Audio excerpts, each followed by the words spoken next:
with experience to teach the rookies. True. You know who they need? Mm-hmm. Dress rehearsal? Big Kirkle wakes up dripping like this. Hey, Eunice, your brother must be pissed. The next 4 games have sucked. Yes. And this week of All Riled Up, you get to know more about football. Yes. I agree with Dylan. I think I should suit up at QB for the Saints. Man, I missed hearing that intro. Riley Sassinelli, Michigan State University. I'll kill myself. Welcome everybody to All Riled Up. And yeah, Gus, it's good to have you back. How are you? Oh, this is like the calm before the storm. Oh yeah. I find this is probably the easiest week I've had this entire semester, and it feels great. That's funny. So That's what it's good I to be was back in thinking today attendance. too. Yeah, after Thanksgiving it's going to get rough, but it's glad to be back. Good to be back. When did you graduate? In December. In December. Before the White Elephant? Yeah. Yeah. Oh, shit, damn. Yeah, I also was thinking today, like, man, this is the easiest week I've had in a while. I'm nervous. Yeah, I finished my project for my capstone.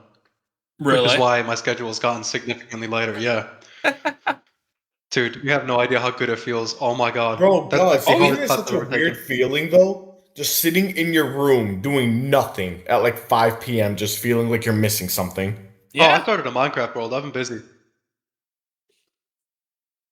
I would start Addison over Shakir. Eunice, Hello, also testing, joining testing. me. Also, my name is Oh, there Riley. you are, John. Wait, oh, really? Yes. Wait, all Riled Wait. Up? That's like, oh my god, I get You know what's No. funny? Alex Oh, didn't know man. that, and he was like, "Wait a minute." Really?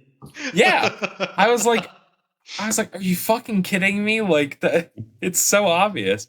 Also joining me is Dejan. Oh no, wait, Dejan's last. Eunice, how are you, Eunice? Pretty good. Doing pretty good. Tight. And we got Malik. How you doing, Shit. Malik? Can't complain. No, type MK shit, on the type shit. mic. Type shift. And Sammer, if Sammer is here, I saw his mic light up. I'm here. I'm chilling. Also, Dude, Jose, just shake your dreads. I would, I can't wait to read the next comment. I would start probably Alec Pierce over Woody. Well, actually, wait a minute. No, you should start Woody. And then Eagles or Packers defense. Who do the Packers play this week? I forgot. Oh, it's the Vikings.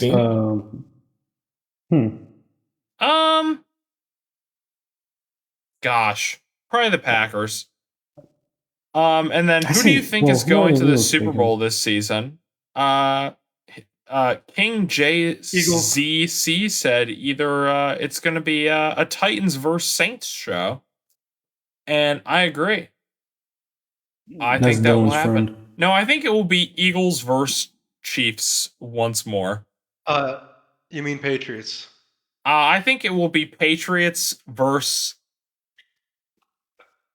Rams. That would be an awesome. I think you guys mean Jags versus Lions. that. Type shit. You know if that happened, Lions Gus? gotta lock in first, bro. Okay, Jose, let's stop giving the Bills that much credit. DJ, if that stuff actually happens, we need you pulling up in a Jags jersey if we watch the Super Bowl.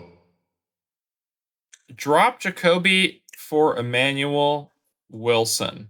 No, I would probably keep Jacoby. My bad, I got ice cream in my mouth. Fuck you mean Jags jersey, bro? Yeah, he's got to buy one first. Also joining me is Dejan. Dejan is eating ice cream. How are you, Dejan? Is the ice cream good, and what flavor is it? I'm alright. How do I sound though? Better, Sound good. like normal. Okay. I have no idea what the fuck the problem was. Okay, so is Bryce Young ice the cream GOAT? flavor. Yes. Trade Bijan No. and Swift for Odunze. Yeah, basic. No. You only hating because you don't got it. And then Because I'm on a diet, bitch. he gets wait, Sucks to I be you, gotta bro. scroll and find.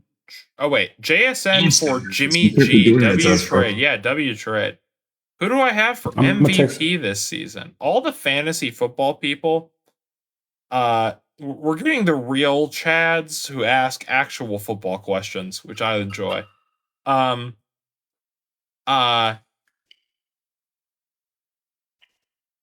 Wait, trade Don't Puka, say that shit CMC, and again. Bijan for Woody. Okay, now I know you're trolling, so at least I can. Woody marks. Tyler Shook, is Taking it to here. fleece. Trust me. Hello, Shit, Tyler. no way. Hello, Tyler Shook. Should you start Judy over Genty? No. No. And then wait, who do I have for MVP this season? JT. Drake May. Josh Allen. Matthew Stafford. And why are you laughing? Wait, I said an actual reasonable one. I didn't. Hello? Stafford?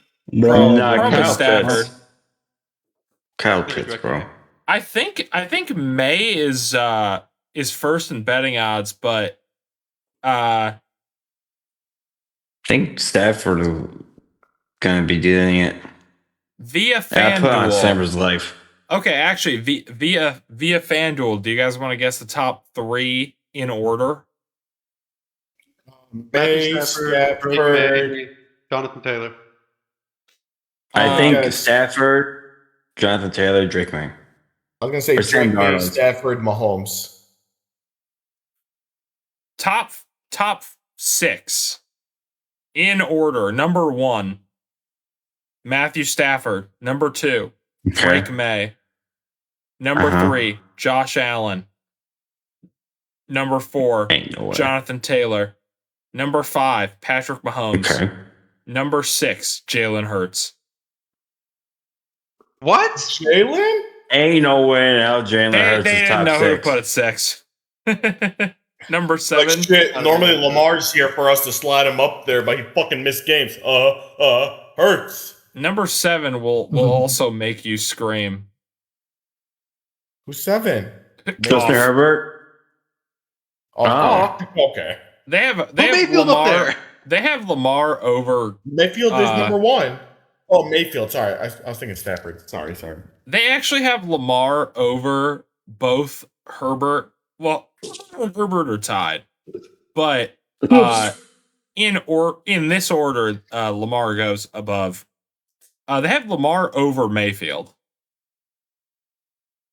I don't know why Lamar missed like a quarter of the season. Well, it's recency bias because Lamar is where's Dak? Dak is plus, is that 40,000? So if you bet $1, you'd win $400. I got $1. I would not put $1 on Dak ever. Because Stafford is plus 135. So if you're winning 35 cents. May is 175, and then Allen is 450. Those are the top 3. Where's Baker? Oh yeah, Baker Mayfield would be let's see, 1, 2, 3, 6, 9, 12. Baker Mayfield is all the way at the bottom. Plus 10K is 15th place. Tied with Damn. JSN. JSN should be top 10. 100%. Although, Darnold is above JSN by quite a bit. That's insane, dude. Darnold is, what would this be? 8th? Yeah. I mean, and obviously the only, non-quarterback even looking at the top 10 is Jonathan Taylor. JT, yeah. Yeah, I mean, but he's been balling out.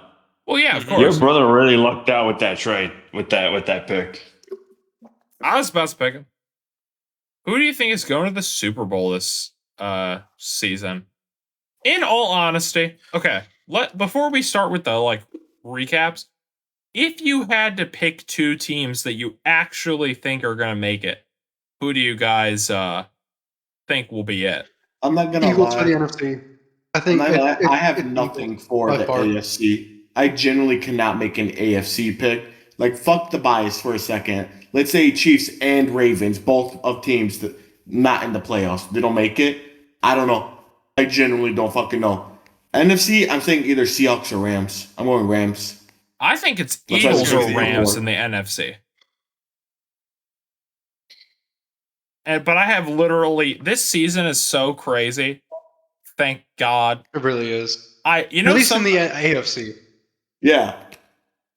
Something, Dylan, I Also- would love that to happen. Also, Joey, yes, we do.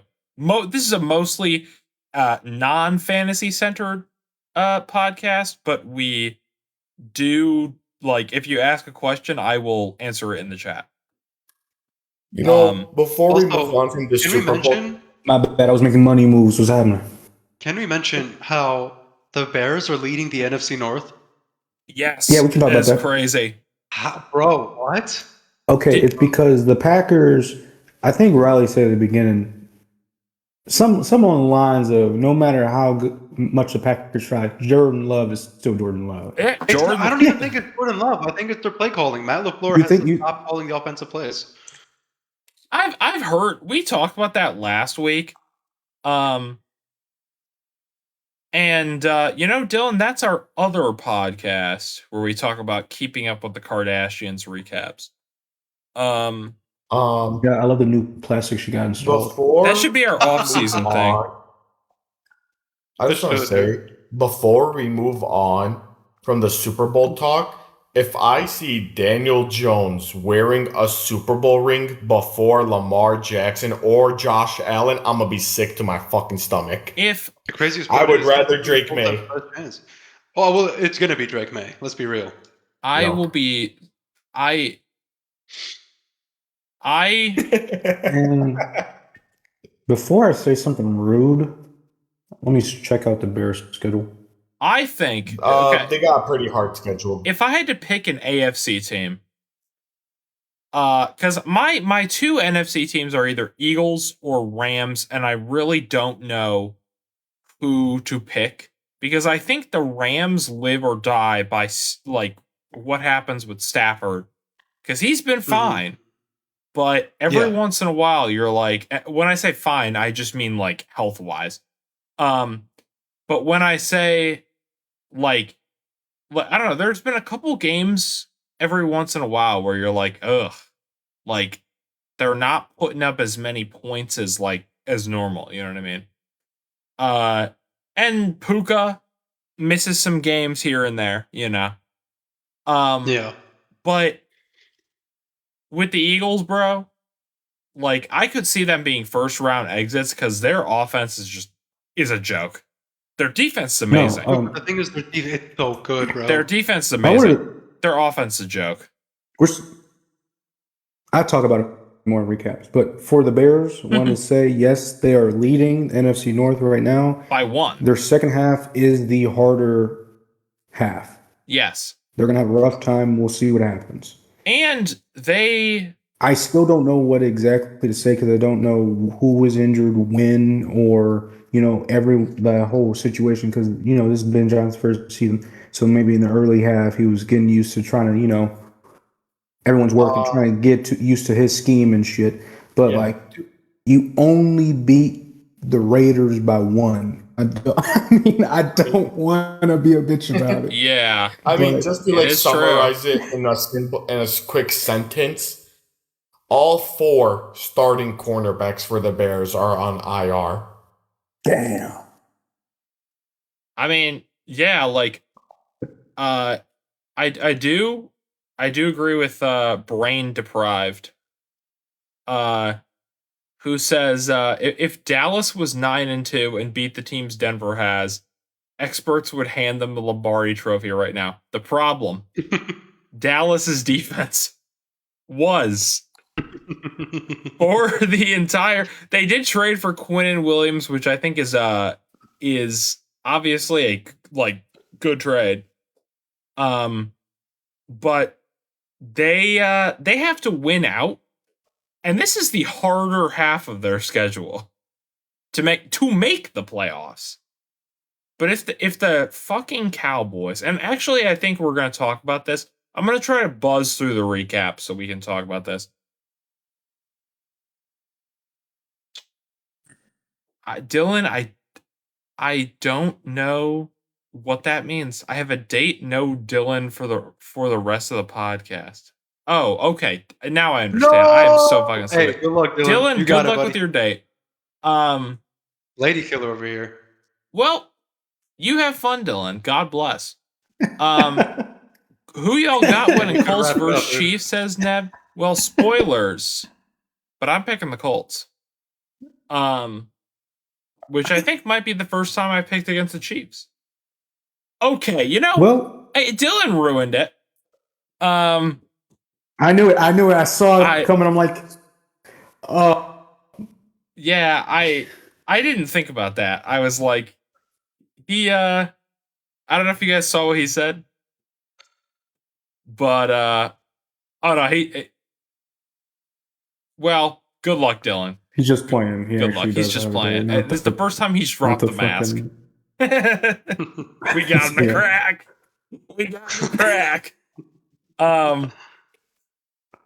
If y'all want to start with the recaps, we can kind of buzz through these, and then I think at the midpoint, before we do predictions, we should talk which teams we think are going to slip out of the playoffs. I actually do have one. Do you want to save it, or do you want to say it now if you have to go? No, I can save it. I don't got shit, and I'm not going to bed till like 9:30. Okay, well, we'll be at that point by then. Plugged in with Mo. We have Lions fans here, so you'll hear their takes on it, but I don't know. The playoffs are very competitive. I think the Lions will be okay. They might not win their division, though. We'll see. Starting off, recaps. Thursday Night Football, Jets versus Patriots. Gus. Bro. I like the Lions. Those are the cleanest uniforms in the league. They are very good. They're so clean, bro. The whole time I was looking at it, I was like, oh my God, damn. I'm not gonna lie, yeah, Gus, me and DJ, we watched the game. The very first thing DJ said was, what are they wearing? Dude, they've been announced at the beginning of the season. That was not it. No, I like them. But I like the rivalry. They look uniforms. so good, bro. It's I funny. can't wait to get my hands on some.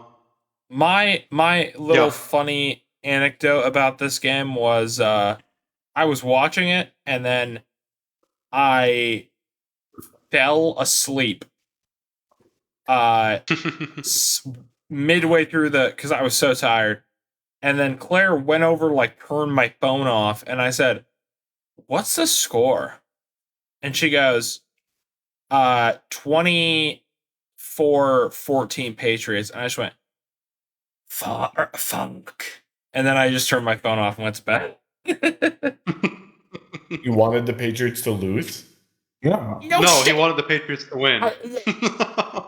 Obviously, you can't rely on Justin Fields for anything, which I knew. Not at all. And that's why he's been down. Yep. Didn't he have 2 completions in the first half? Okay. Yeah. Before Gus says his before Gus Also, Mo, that could happen. I hope not, though.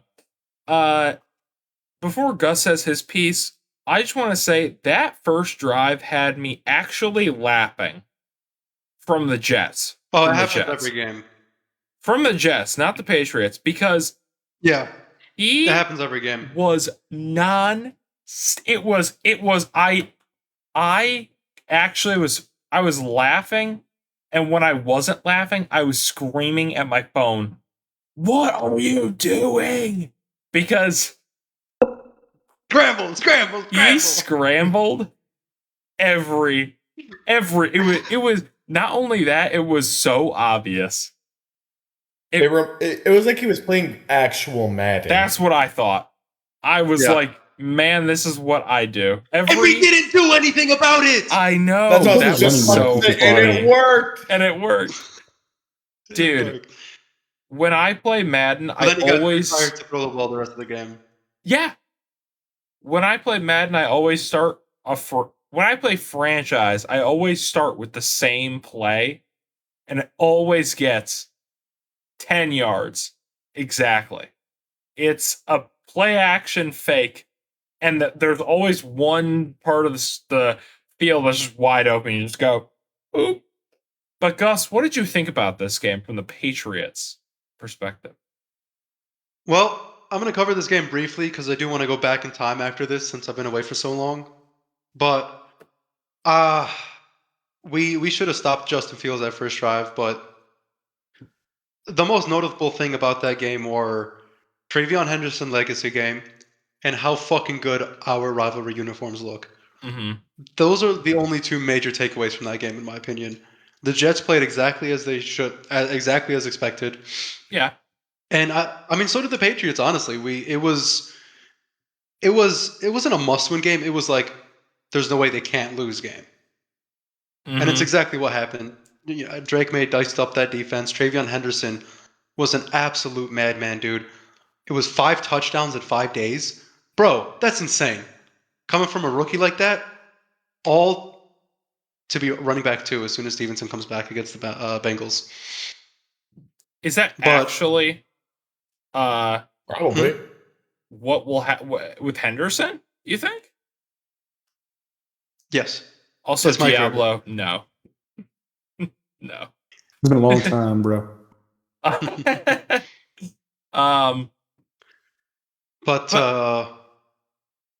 yeah, I mean, there's not really much to say about that game.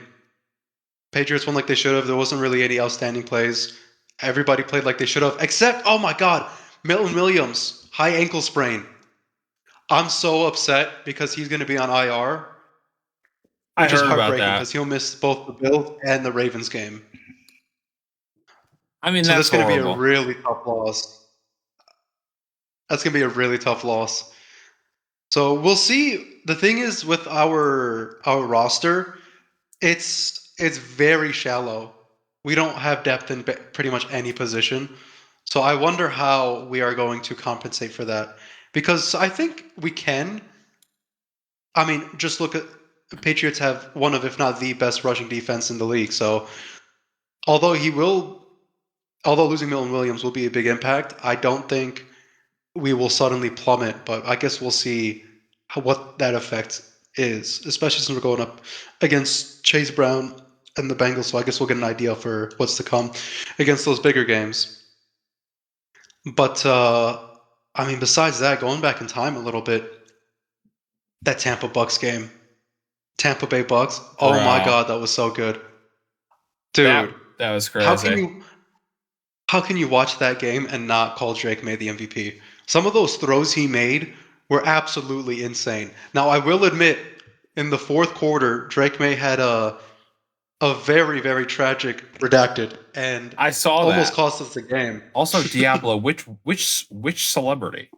And it very much almost cost us the game, but we were able to put enough up through, again, Travion Henderson and our rookie Kyle Williams. Looked like a fucking bike out there, dude. He was flying. Wow, the wheels on him, bro. And that's without. I can't wait to have Booty back, but Kyle Williams is He was quick, man. He was quick. It was such a great game. And watching back against that Bills and Bucks game, dude, I wanted the Bucks to win so bad. Oh my god, I was their biggest fan for that game. Buccaneers. We'll talk more about that later. Also, I kind of see it. And just to wrap up my segment, yeah, it kind of does. I lost my train of thought. But the Patriots are a legit team, and after the success they've had thus point in the season, it's really hard to call them an illegitimate team, and it's really hard to call Drake May. It's really hard. Yeah, it's really hard to shit on him at this point because although their schedule has been easy, he has not played the easiest defenses in the league. Most of them have been either middle of the pack or above average. So to continue to put up these numbers, leading the league in passing yards, third in passing touchdowns, he's first in almost every stat, and if he's not, second or third. So to put up these kinds of numbers again behind that O line, mind you, this guy, I forget what the number is, but he's top 5 in sacks. Yeah, which is insane top 3 for the numbers. Probably like for the numbers he's putting up against that kind of pressure, it just shows you how good of a quarterback he is. And I mean that alone, I think puts him above Matthew Stafford in the MVP conversation because of what he's working with, what he has to deal with behind the line, and the numbers he's putting up as a result of that.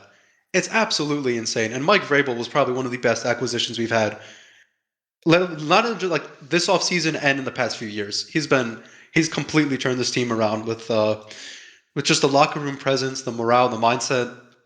It's been a complete 180. These players are showing up like even when they don't have to. It's a different kind of culture over there now that he's in. It's a winning culture, and you guys can shit on the Patriots all you want, but they're still winning games. Cam Ward, number 1 in sacks. Drake May, number 2. Mm-hmm. Number 2. And he's fucking first in passing yards. Come on, man. Yes. Number 3, fucking Herbert. Poor Herbert, dude. They're not far off either. I mean, they are both far off. From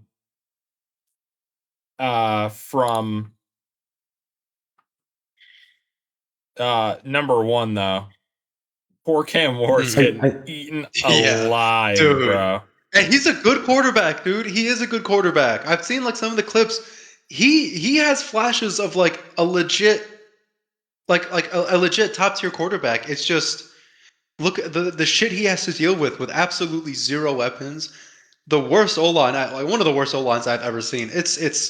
I feel so bad for him because on almost any other team he would be doing so much better. I do agree, Diablo. Marcus Mariota actually has been playing like okay and like good. It's unfortunate that everyone on the Commanders has bones made of glass because everyone else has been injured. I fucking hate Terry McLaurin.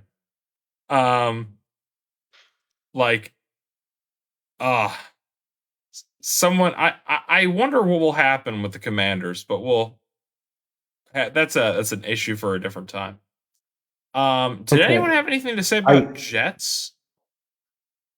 No, but Jets, Pats? Did want to say I could be wrong about this, but they're talking about the Chargers O-line and the PFFR. Yeah. And like 3 or 4 of the guys are literally the bottom.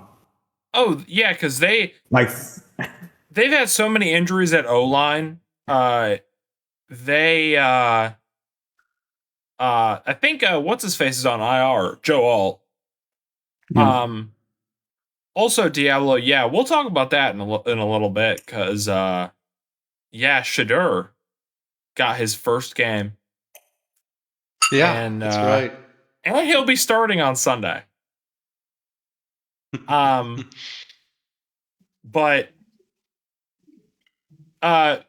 that's the name of his son. Diablo.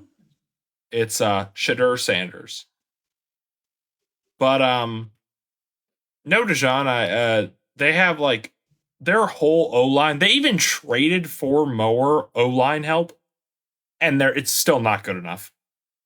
Or it still has not been good enough. Which is a shame, because I like the Chargers. I like Justin Herbert. I was a Justin Herbert believer at the beginning of the season. And I'm back to thinking that, which I have for a few weeks, that like they are just, if they can, they will probably make the playoffs, but they probably are not winning in the wild card. Depending on who they play. Heavily depending on who they play.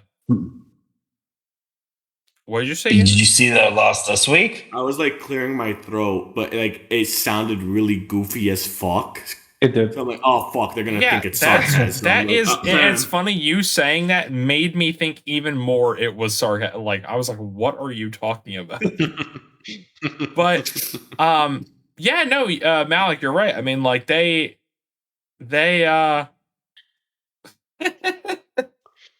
we have to rate this guy's parlay before we continue. But yeah, I mean the Chargers, they're rough, man. How do we feel about this guy's parlay? Which, by the way, I don't condone sports gambling, but I will rate your parlay. Bucks, Eagles, Patriots, Colts. I mean, that's Bucks versus Rams, though. I mean, yeah, Bucks is the rough one. I feel. Ooh, yeah. Money line. So, okay, money line's definitely better than spread, right, or whatever it's called. I believe so. They have to win by Yes, a certain amount. because money line is just they win, right? Yeah. Yeah. Okay. So I could see the Bucks. I think I am picking the Eagles. Obviously, Patriots.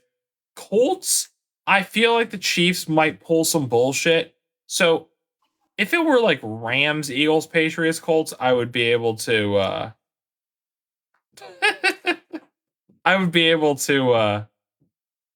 like get with that more. Joe Flacco, man. Okay, we'll have to talk about the Bengals. Oh yeah, we definitely gotta talk about the Bengals. I have it written down. Okay, Diablo, do not. Nobody cash app him that. No, nobody cash app him. Dude, it's like my body wants to be sarcastic with you guys today because I just threw up in my mouth unironically when you guys said, let's talk about the Bengals. Like my body's trying to do it. Do you have a problem? Am I sick? I think I'm just sick. Yeah, it's the Bengals. Like, are you good? We've got, so the Dolphins, they beat the Commanders. Did you guys see, the only reason I'm bringing this up, Daniel's not here. Did you guys see what Tua said after the game about where he wants to play? Yeah. Okay. Okay. I want to play in Jerusalem. Okay. Did you hear his first answer though? No. What?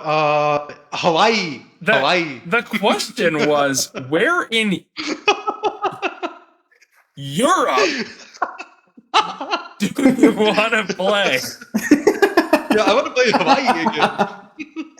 And he goes, Hawaii, but obviously that's in his exact answer was Hawaii, but obviously that's in the US, just not continental. Which okay. Like that answer, honestly, okay, it's hilarious that he said that. But I understand the logic. That's something I would say, because like, correct me if I'm like wrong. Like, if somebody asked me, oh, where would you want to play? Like, Hawaii is a place where, well, first of all, do they even have the infrastructure for that? No, probably not. But that Probably would use a be college field. really interesting. You know what I mean? Mhm. Like to have What? a Okay. game in Hawaii How when early do people need to? How early do they need to play in Hawaii for Eastern Standard Time? very, very late at night. Let's look that up. What time is it in Hawaii? Right now it's 3:21 in Hawaii, so they're 5 hours ahead of us. PM. Behind. So if that would be a prime time game. Behind, So, yeah. Sorry. Okay, so it's 8:21 right now. They would have to play at 3 in the afternoon. Local This isn't time. too bad. Yeah, that's not too bad. But Prime time in Hawaii. yeah, so that's not horrible. They would just need an actual stadium. Diablo. They have college stadiums. Yeah, I don't know you're up there. capacity. We have a Hall of Fame. You just missed Dylan. He's one of our favorite chatters. Yeah, Gus, I was thinking that too. They have a college football stadium, but it depends on the turf. They might have to like sod it. Mhm. Right. So, but then to say Jerusalem with all of the Yeah. I don't know his address, but he's a Saints fan. With all of the like stuff going on, and also his enthusiasm Bizarre. was His face lit up, dude. actually hilarious. Did you know he played chess with Trump's grandchildren? Also, I don't want to be that guy. I'm willing to bet he lost too. But you said the question was Europe, right? Correct. Yeah. Or it might have been That's internationally. definitely in Asia. No, they said Europe, and That's in Jerusalem is not in Asia. Europe. It's in the Middle East, which is Asia. Yeah, Ken, I would you might get Burrow back, so I would actually keep T. Higgins. Oh, by the way, I don't know if you guys noticed, but I put Burrow in my IR slot because it's looking like he will start pretty soon. If not this week, then likely next Actually, week. that's exactly the QB I was I talking have about. no idea, Diablo. Earlier when I said someone I'll be here honest. where Joe Flacco had limited participation at practice this week, but Burrow had a full participation. I was going to talk about that in a little bit. I know, but I couldn't wait, dude. I couldn't wait. No, yeah. So, okay. You just have to actually, see. let's just talk about it now. Because they're gonna play the fucking Bills in like 3 weeks or something like that. They literally go down 3 of our teams. It's Patriots for Gus, Ravens for me, then the Bills. Thank you, Diablo. He came back. I don't know if you saw Gus. He said we're both handsome. Thank you. Joe Burrow literally came back just in time to give 3 of us like stressful games. I'm not stressed into more cases of playing our game. Come back. That is the absolute. Okay, that actually pissed me off. So well, maybe don't fucking spit on people. What's wrong with him? Why did he? What's wrong with him? He lied about it. He appealed it too, and it got rejected. Of course it did. Don't spit on people. Rejected. What's wrong with you? It got rejected so fast, too. It was literally the next day. They're like, as soon as it was like he came to his office, whoever's in charge of it, saw the first thing on his desk. It's good now. No, he tossed it. Also, probably Stafford. I say Allen because it's the Texans. They have the number 2 ranked defense in fantasy. Really? Yes, I have them. Genty in your flex. Also, Gus, I don't know if you saw Diablo Unicorn's comment from earlier. He said you look like is it Shamik Moore? That black guy from 911 or SWAT or whatever the fuck. The bald black guy I thought he voiced. I thought he was the guy who voiced Miles. Is he hot? Yeah. Wait. I mean, are you thirsty for the person that voiced Gwen Stacy? I thought it Stacy? was a fucking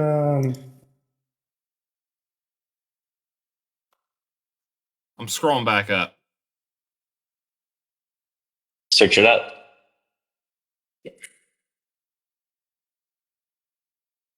You know, whatever. Gus reminds me of Patrick Mahomes. Okay. What are you talking about? I don't look like Patrick Mahomes. Yeah.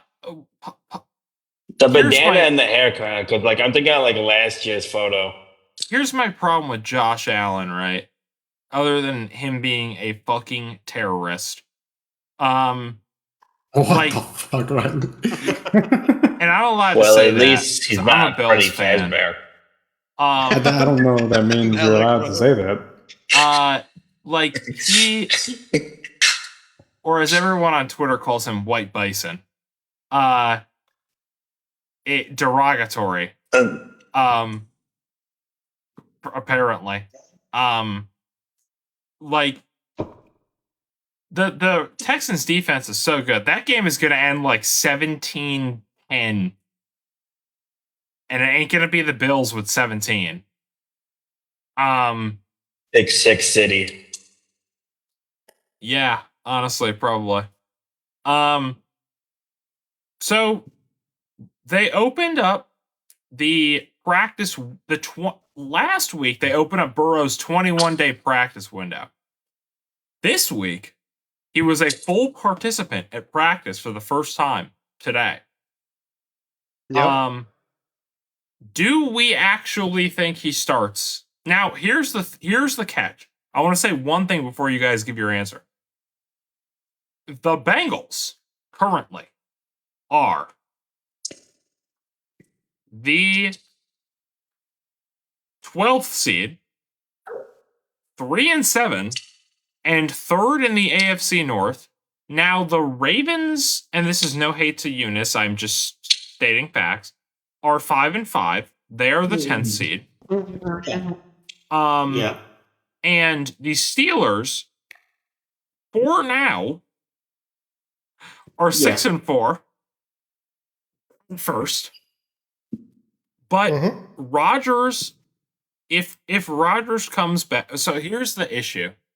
Rodgers broke or fractured his left hand, which is not his throwing hand. His whether or not he starts is in jeopardy, although I kind of think he will start. I still think he will lose. But I kind of The only reason I don't want him to start is so Gus owes me money. I kind of forgot think about that. we've been talking about it every week, I think. Yeah. Anytime Aaron Rodgers has taken a sack this season, it's someone in the group chat. Oh, Gus owes us money.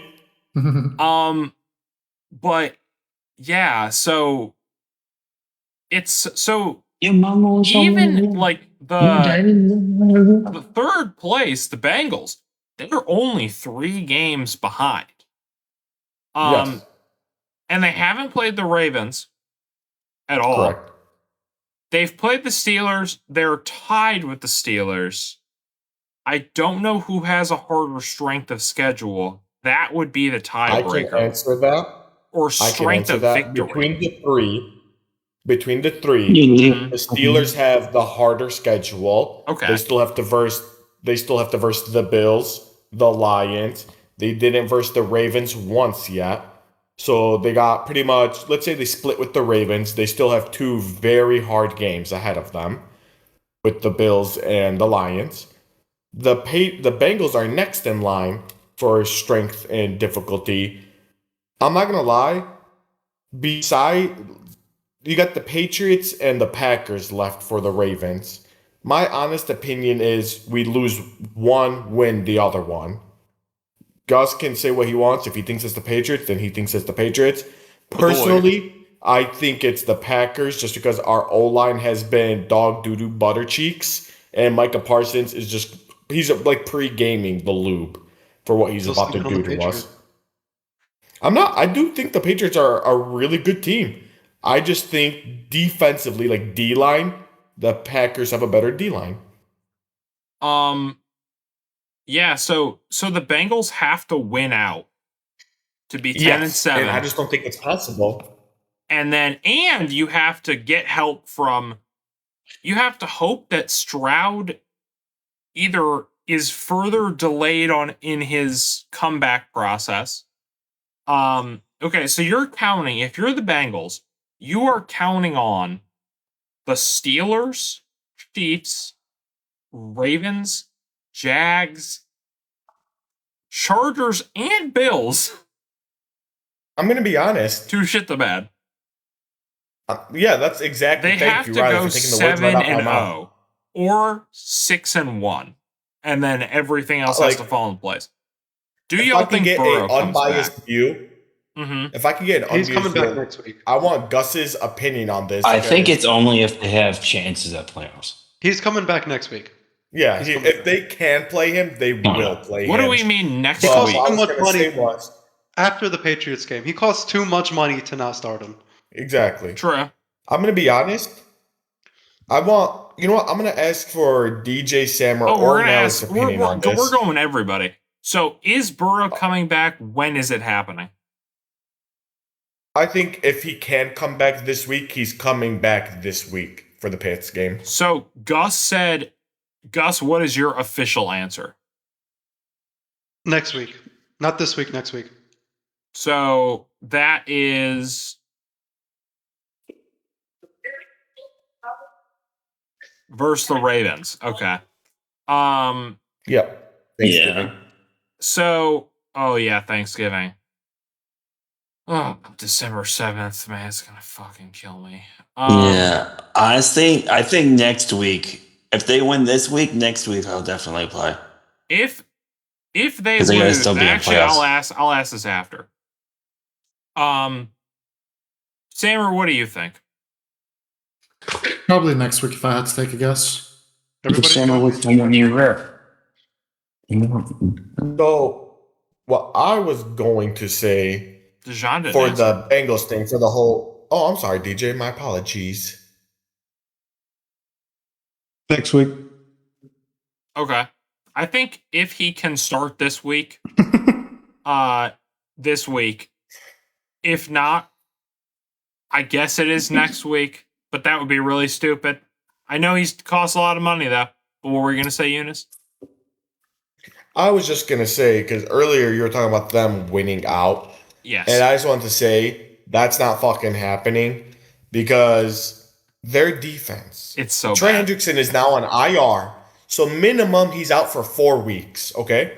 Let's look at the Bengals opponents for the next 4 weeks. You have the second in MVP odds Drake May Patriots.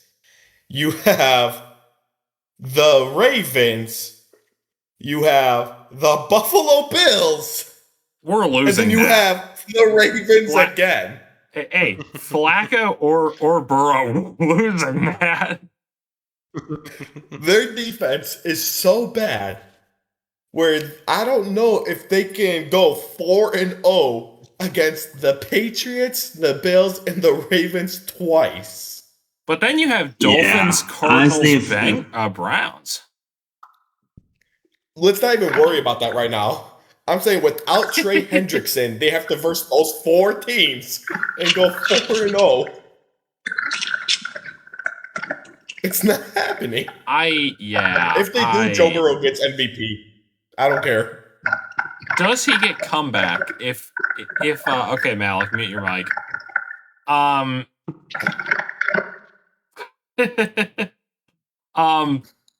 Does he get, oh my god,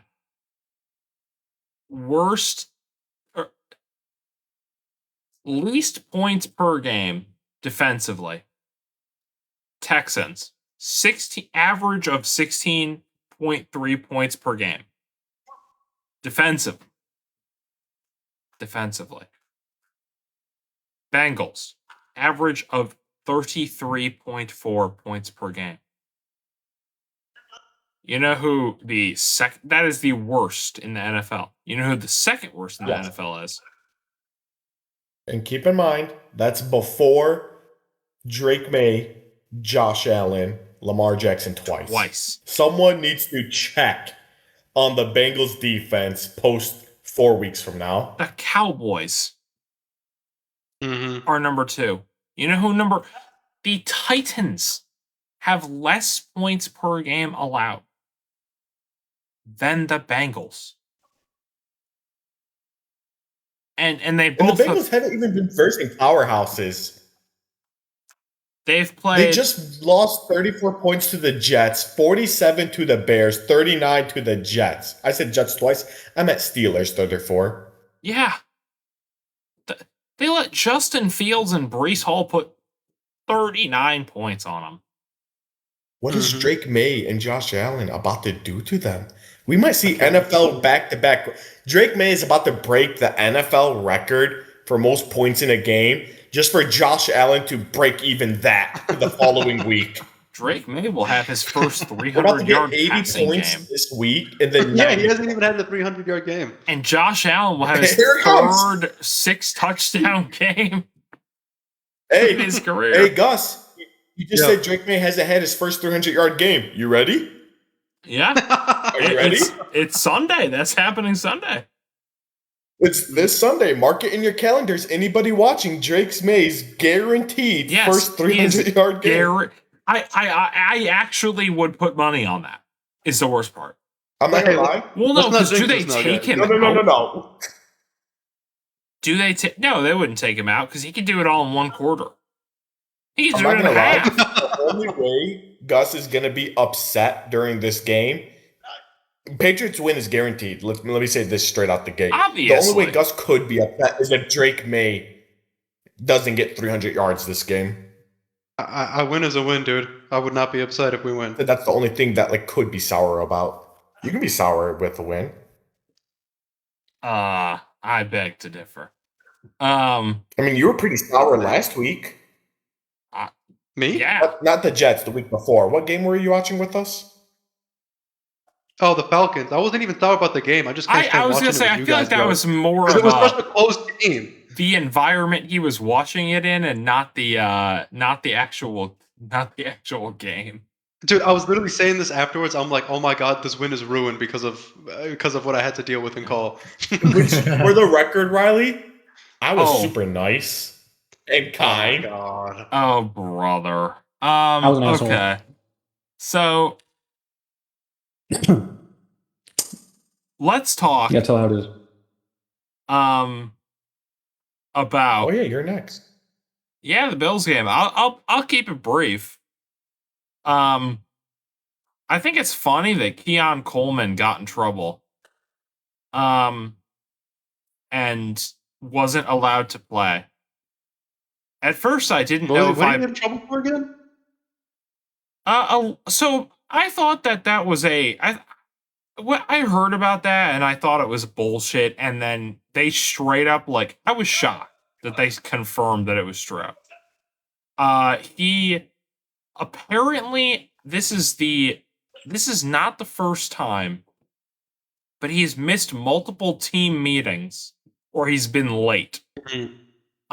And it got to the point where they just randomly him and McDermott talked and said hey, you can't play, we're benching. At least for that week. And honestly, we haven't heard anything about him since. So I think it will probably also be this week. And you know what? I'm going to say something that doesn't sound like something I'd say. At this point, I'm taking Gabe Davis over him. Because Gabe Davis, in his first game with the Buffalo Bills in 2 years, literally his first game, his first NFL game since tearing his ACL. Hi, Val. Bye, Val. his first game back since tearing his ACL last season. He was insane.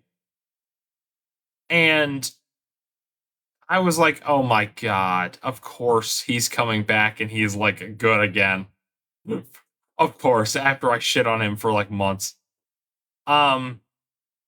It was this was I finally have figured out what this team is. It's the 2022 Buffalo Bills. It's just a repeat of that team. Because like I still think, even though we won, right? Like this team still has a lot of issues. The offense and the offensive coordinator, Joe Brady, is so bad. So bad. Like, he still has issues. Even when he wins and he looks good, he still does shit that you're like, why are you doing that? What are you doing? Like, he was scheming up these, like, absolutely stupid, like, plays. And I'm just like, it's, again, predictable. Can't get anybody open still, except apparently Tyrell Shavers, who you're like, who? And exactly. And Gabe Davis. And it's like, okay, like, I still think there were issues with play calling and separation and this, that, and the other. But, and Josh Allen feels like he has to play hero ball to compensate for this. So yeah, he had 6 touchdowns, which was insane. 2 interceptions. But the 6 touchdowns were like, okay, I 2 touchdowns where? I didn't see those. Or 2 interceptions where? I didn't see those. I just saw the 6 touchdowns. You know what I mean? Overall, like, the team looked better. Like, this is the team they should have. Like, this is how they should have played against the Dolphins. Like, I joked in my video that, oh, they saw their both teams from Florida and just mixed up how they were supposed to play when they played, like, the teams, because they just saw, it's 2 cities in Florida, you know. But it was a solid win. Obviously, like, when you're playing an offense that's like that high powered normally, sorry, I'm yawning. You kind of have to give your defense some slack when it comes to criticism, but at the same time, again, defensively, they're ass. They're so bad. Like, I don't even know how many rushing yards, like, this is another game where, like I said last week, Eunice, fucking season high for the running back 3 of the Buccaneers. But they did limit. They limited Rashad White, but then that other guy, Sean Tucker, just went crazy. I forgot he was in the league. And even then, like, Baker had 39, Rashad White had 51, Sean Tucker 106. That's over 200. Like, that's not good, you know? Mm-hmm. So, I mean, gotta clean it up. Check something. But they can still sling it. They can still run. Special teams, which was something that has been improving since, like, we fired our special teams coordinator and last season, and we got a new one. And this game, I don't know if it's just the Bucs special teams are bad or what, but I have noticed that okay, we're getting somewhere. We're getting somewhere. And this was really the game where I felt like they really just went crazy. I mean, McCole Hardman, who I was not excited for, did great. Injured, by the way. Immediately. Ray Davis did great. I was wondering what he was up to. Curtis Samuel, not on special teams. He had one insane catch in this game, and now he's injured. Which is insane. So overall, I think it was a good win, but I still think this team is flaky and not consistent enough to win some of these more difficult games. That's why Burrow or Flacco, I was picking the Bengals. You know? Hell. Davis Mills or fucking CJ Stroud, I'm picking the Texans. Because we just I need to see more consistency. And it's a short week. So that's my Bills talk for this week. Well, until we talk about predictions. But all right. Did anyone have anything to say about that or a question before I move on to some of the other stuff? No, I forgot. Okay. Darnold was seeing ghosts as the Seahawks lost to the Rams. I believe Darnold threw didn't he throw an insane amount of interceptions in this game? 4. Yes, that's what I thought it was. And then the Chiefs looked mostly like shit, losing against the Broncos. Good. Very good. There is one comment I would like to make about that game. I saw an online post where a Broncos fan was cheering on his team that they beat the Chiefs, and a really big Chiefs account congratulations. Oh yeah, you did. This and then is their Super Bowl with a video clip from last year, nearly on the day, where the Chiefs beat the 5-5 Raiders, and Mahomes was or Saints, excuse me, one of them. And Mahomes was sprinting on through the field, cheering up and down, jumping around, grabbing Kelsey and spinning him around. It's y'all did the same shit. Yeah. It's very Chiefs fans actually suck. And I get it. Yeah, Diablo, they do have Von Miller. Guess who had him before? Wait, I just realized that the 5-5 team the Chiefs beat last year was the Broncos. Wait. It was that blocked field goal. The Broncos don't have Von Miller. The Commanders have Von Miller now. Von Miller's been bouncing around. He's actually been doing really good this season. Cause Eunice, they blocked that kick. And yeah, I remember. To win the game, and which that's the thing, a win is celebrate your wins if you're the player. And for fans, it's so easy to Diablo, if you're not trolling about being in prison, you should look some stuff up about what happened with the Washington football team.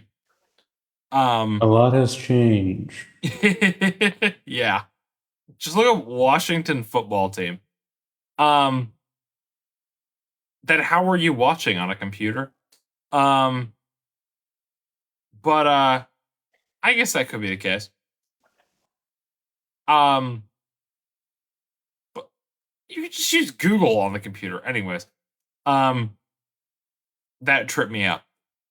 But yeah, like, I think, like, Chiefs fans, like, they're so salty because they don't have the refs anymore. And they're actual. I saw someone who's a Chiefs fan dead ass say 100% serious. Also, probably, like, would you guys trade Genty for Pickens? Yeah. Probably. If I have the depth of running back, yeah. Yeah, Pickens is pretty good, dude. I saw a Chiefs fan dead ass say, and they actually meant it because I was scrolling through the replies to see if this was rage bait. They said Andy Reid was ruining Mahomes' prime because of how he had been coaching the offense this season. Like, are you stupid? Like, it's just It's baffling. it actually is. Bro, what did that do to my fucking TikTok stream?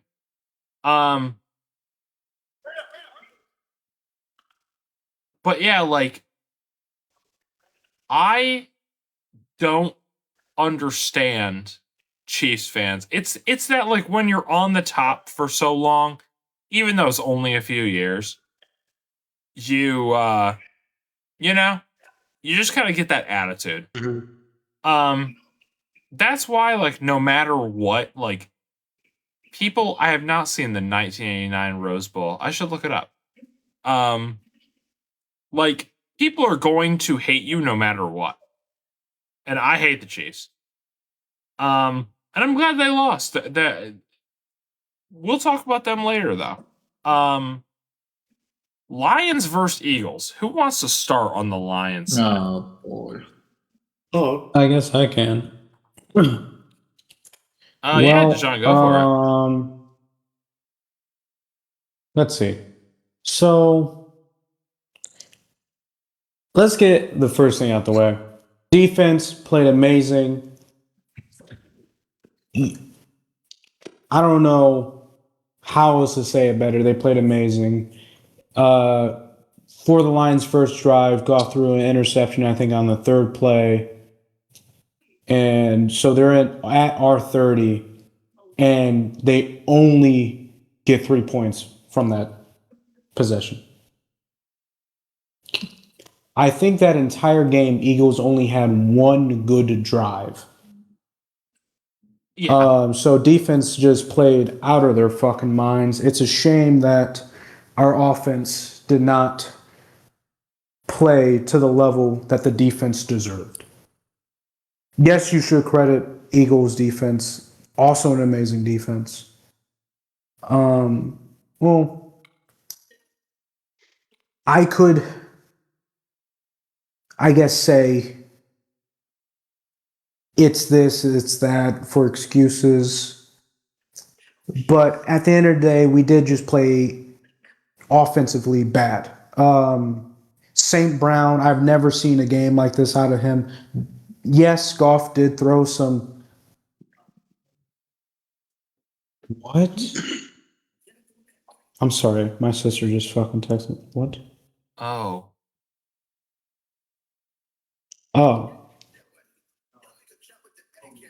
Oh. Sorry. Sean's like, what? I'm so confused. I think she's talking about like bar. She said, "Do you have no bars?" I mean, I'm still talking to you guys. So hopefully it stays this way. Right. Jesus. Man, now that tripped me the fuck out. Yeah, the worst game I've ever seen out of St. Brown. Yes, Goff threw some bad passes, but there are a couple where St. Brown could have had that, and he just drops it. I don't know how it works on the field. Like they say, like communication's off. I don't know how it works, but like they definitely were not on the same wavelength. I remember one. It's not a slant. I want to say cross. When it's just a straight line, like he goes up a couple yards and just books it right or left and just keeps going straight. I think that's a slant. Or Okay, no. it might be a slant. All right. Because I thought slant he was going like still up the field, but it's whatever. Yeah, but like I think St. Brown's coming in and Goff throws a bullet pass, and it's behind St. Brown. So I guess he thought St. Brown would stop on the dime to lose the receiver on his ass, catch it, turn up the field. And obviously St. Brown didn't get that memo somehow. I don't know how he's supposed to get it. But didn't get that, and so it just looks like Goff and St. Brown weren't playing well, like communicating well, not playing well. Well, I don't know about Goff. J-Mo still had a good game, but it would have been nice to have Laporta as a crutch for when Goff is having a bad game, because also Goff just played like shit. At first, I wanted to say that he's just bad under pressure, but before that game, he was second overall under pressure. So I don't know what to chalk it up to, but just having a bad game. He got tipped 6 times overall through the game, 3 of them to the same D lineman. One of those tips turned into an interception for fucking. What the fuck is that white boy's name? Cooper DeJean. Was it? Yeah, Cooper DeJean. Mm. Yeah, Cooper DeJean. Cooper DeJean is but yeah, Goff playing bad. Then let's get to the obvious point everyone wanted to talk about, I feel, especially after the game. 0 for 4 on 4th down conversions. 0 for 5, my bad. Yeah, that was just Dan Campbell doing shit, bro. Well, I wanted to say, I think I talked to Eunice about this. Because I listened to a radio show that talks about football. Someone said that apparently Dan Campbell, in one of the prior interviews before the game, he said he wanted this game to be what's it called? A proving themselves type of game, like proving what the Lions are. Yeah. So in my mind, that's why he played extra aggressive, because you can say 0 for 5 on 4th downs is fucking terrible out of Dan Campbell, and we really should have stopped. And I can say I was a person when Dan Campbell, when I started watching, I think the season we ended with like 9-8 or some shit, or maybe the next season, where people were really starting to question the 4th down attempts. And I was with Dan Campbell on, yeah. I mean, if you have the mindset of, oh, we have 3 plays versus, oh, we have 4, but the third one, we just got to get close to the line. That's a whole different mindset when you're playing on offense. Because if you're like, all right, 3 plays and then we got to punt, or 3 plays of just getting close to the line and then 4th we just go. That's kind of how the Eagles play, I want to say. I don't really watch other games, but they're very reliant on the tush push is what I'm saying. Yeah. Another reason why you got to give props to defense. One, people bitch. Okay, I'm sorry. Let me get back to Dan Campbell, then I can talk about the tush push. Dan Campbell, I'm with him on going 4th downs. I love the mindset. And yes, there's factors into it, but still, like a couple of times when we were like at the 30, 35, even at the 40, and he was going for it, I'm like, you might just want to send out our kicker. Yes, after the touchdown, he missed the extra point. Yes, it was very windy that game. But it's Jake Bates. He had 1 bad kick. I feel like you still try to put up points in a situation where it's like 4th and 5. You're really going for it? You know? Yeah. I love you, but you got to also realize how bad your team has been playing. Right? Goff hasn't been reading the field well, something. Our running back did what they had to do. Gibbs and Montgomery still played good enough. It's just our passing game was terrible. So Campbell he was just playing too aggressive. At the end of the day, he was playing too aggressive. He wanted to put on a show of, hey, we're still that team. We have a reason to say why we should be part of the Super Bowl conversation, because we're still that aggressive, explosive team. Which I think in the first and maybe a little bit of the second, Sammer pointed out when we were watching, he was like, a lot of these passes they're trying to go for the deep ball when you really should just be quick passes, because Goff hasn't been accurate, and once again, I think that goes up to the play calling of he wanted to show the aggressiveness of the Lions, how he sees the Lions should be. And it just didn't come out that game. And he should have just backed up and say, all right, obviously offense isn't doing too well, so this is going to be, and our defense is doing amazing. So points where we can get points. That's all we need. But it said the aggressiveness, maybe even greed from trying to show off that much. And then we ended up where we ended up. To the tush push situation, and even added on the PI at the end of the game. Let me say how my standpoint on it. Personally, I don't like bringing up the PI because at the end of the day, I want everyone who said that PI made us lose the game. Y'all thought Goff was about to get down that fucking field? Come on now. Let's be for real here. Goff was about to get down that field on that last drive to tie it. I agree. Goff was struggling the whole game. There was no chance. Even if that PI didn't happen and we got the ball back, no chance in hell Goff would have managed to throw a deep pass the way he was playing that game. Second thing about flags, because that's what a lot of people on the Eagles fan base was saying, was, well, that was one bad call for y'all. Well, how about the bad call on us for the obvious neutral zone infraction? Stop. The reason why they brought attention to the PI, fuck us, we could have won on that drive. It's the timing of it. It was an obvious bad PI call. Fucking Chris Collinsworth was like, what the fuck? He didn't say that, obviously. But, he was like, what the hell is that shit? That wasn't PI. If anything, that's offensive because he pushed off the defender. Yeah, that's what people were saying. Is that offensive? Yeah. That's what Chris Collinsworth had said. Yeah. So fuck all that shit.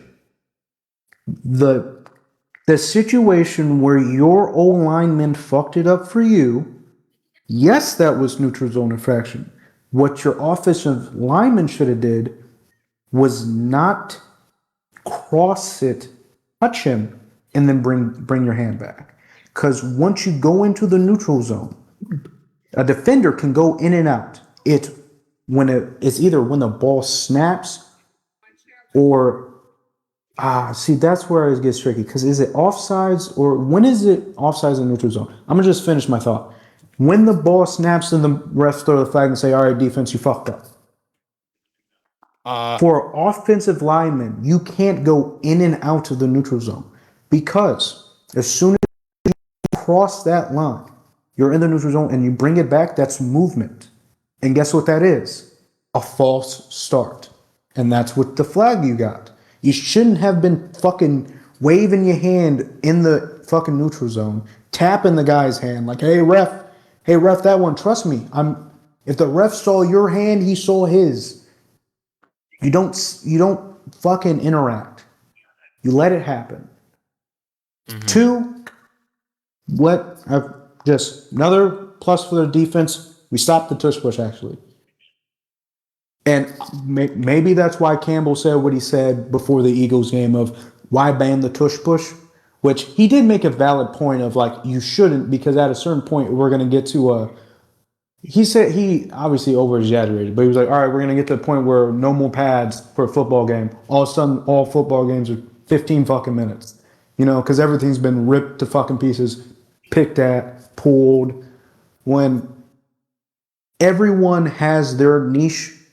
And just to bring it to a very broad perspective, if you play any form of game, whether that be a board game like Monopoly, fucking Madden Online, for example, if there's a niche that it's hard to stop in a situation where you have millions of dollars for a salary a year, you wouldn't be using that niche? You would say, "Oh man, I'm kind of cheating. Yeah, I should not use that. My bad, guys." No. If Eunice said it, I think one time I was talking to, if Super Bowl situation, you fucking either use this play and it's cheap and everyone's gonna hate that you used it, but you win the Super Bowl, or you don't because it's cheap. Who in the right fucking mind is gonna say, "Oh, don't use it"? Yeah. And I don't think that's the tush push talk. Y'all can talk now. A lot of people argue that it's like just not a football play. I don't necessarily think that's even true. Like, I think it's a football play. You know? I mean, personally, I agree with you, Riley. I completely disagree with anyone. It's not. I don't care if the play is you stick out your dick, start yorking it, but you get a first down because of it. I'm doing it every time. I don't care. I want to win. I'm not trying to look cool on the front of a magazine. I'm trying to get this ring. Not only that, we've seen it not work, and we've seen it be stopped. You just have to get good at stopping it. Because there are such things as things that are too cheap, you know what I mean? Like that should be banned. But this is very much within your power to, like, stop. Which two should I start? Pittman, AJ, or DK? Pittman and maybe AJ. I mean, I don't know. He got a lot of points last week. And he has the same situation I got. Yeah. I'm not gonna lie. My biggest thing is something in football be banned is up in the air for anyone to argue.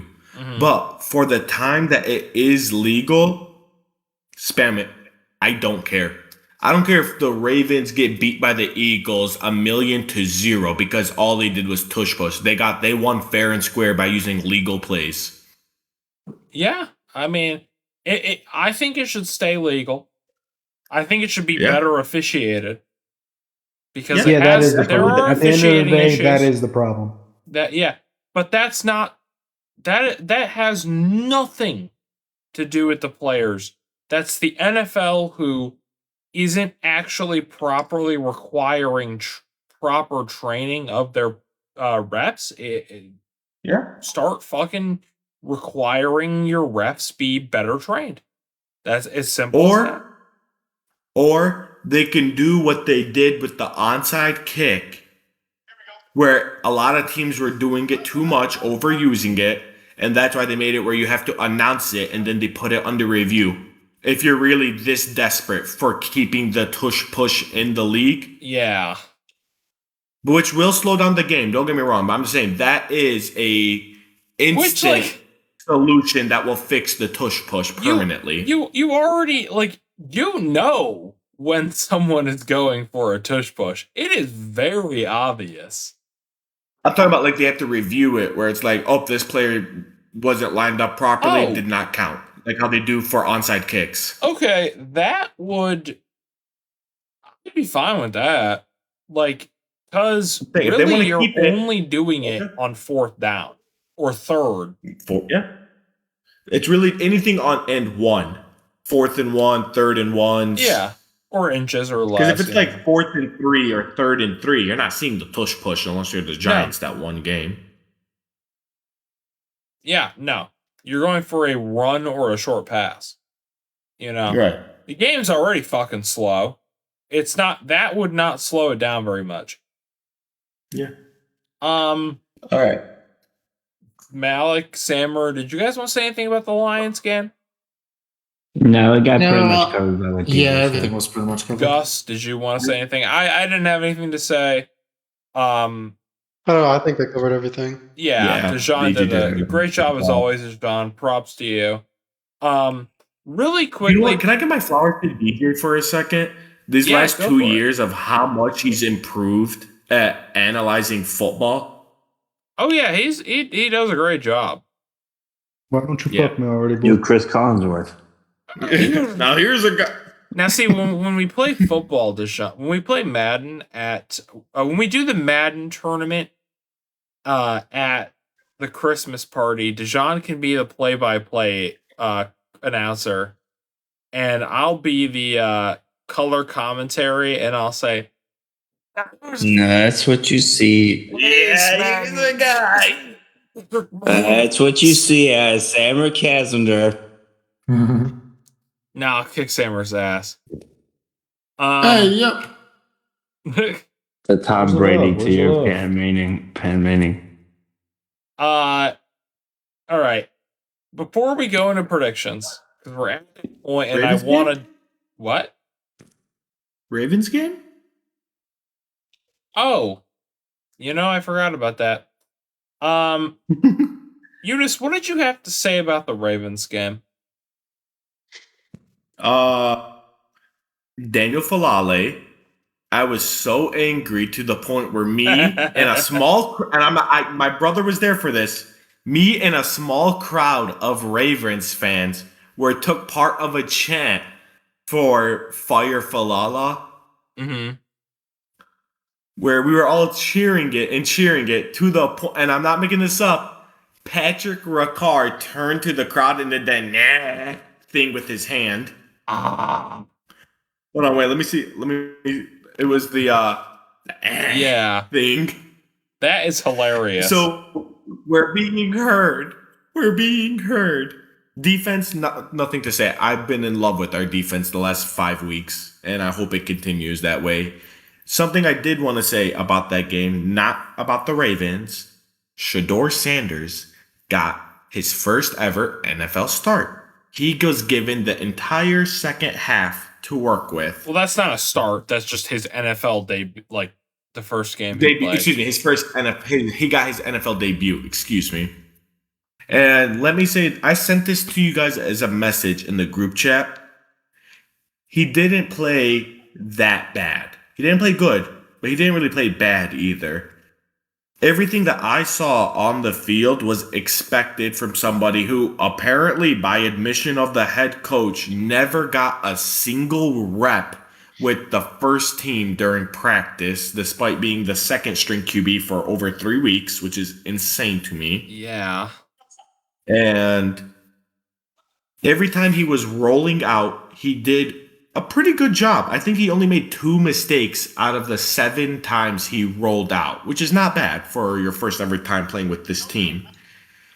However, his biggest killer in college was he always held on to the ball for too long, trying to make something out of nothing. Yeah. He was allergic to throwing the ball out of bounds. And, like I said, first game, but that clearly stuck with him. This game. The Ravens got, I think, 3 or 4 sacks on him in the second half. One of them was intentional grounding. And I'm not going to lie, all but one of those sacks were completely avoidable if he just threw the ball out of bounds, which he had plenty of time to. I think they said he had an average of 4.2 or 4.3 seconds. Okay. Which, had he played for the whole season, would be the season high, passing Caleb Williams at like 3.7. So he just needs to work on that. Okay. But when he was rolling, he did very well. He was very good at scrambling. He juked even like guys like Kyle Hamilton a few times, so that shows like potential, a few sparks. But like I said, for his first time playing, I give it like a 4 or maybe a 5 out of 10. And that's the end of mine. Okay. I did not watch that game. I saw the score. I saw a funny Lamar interception, and that was it.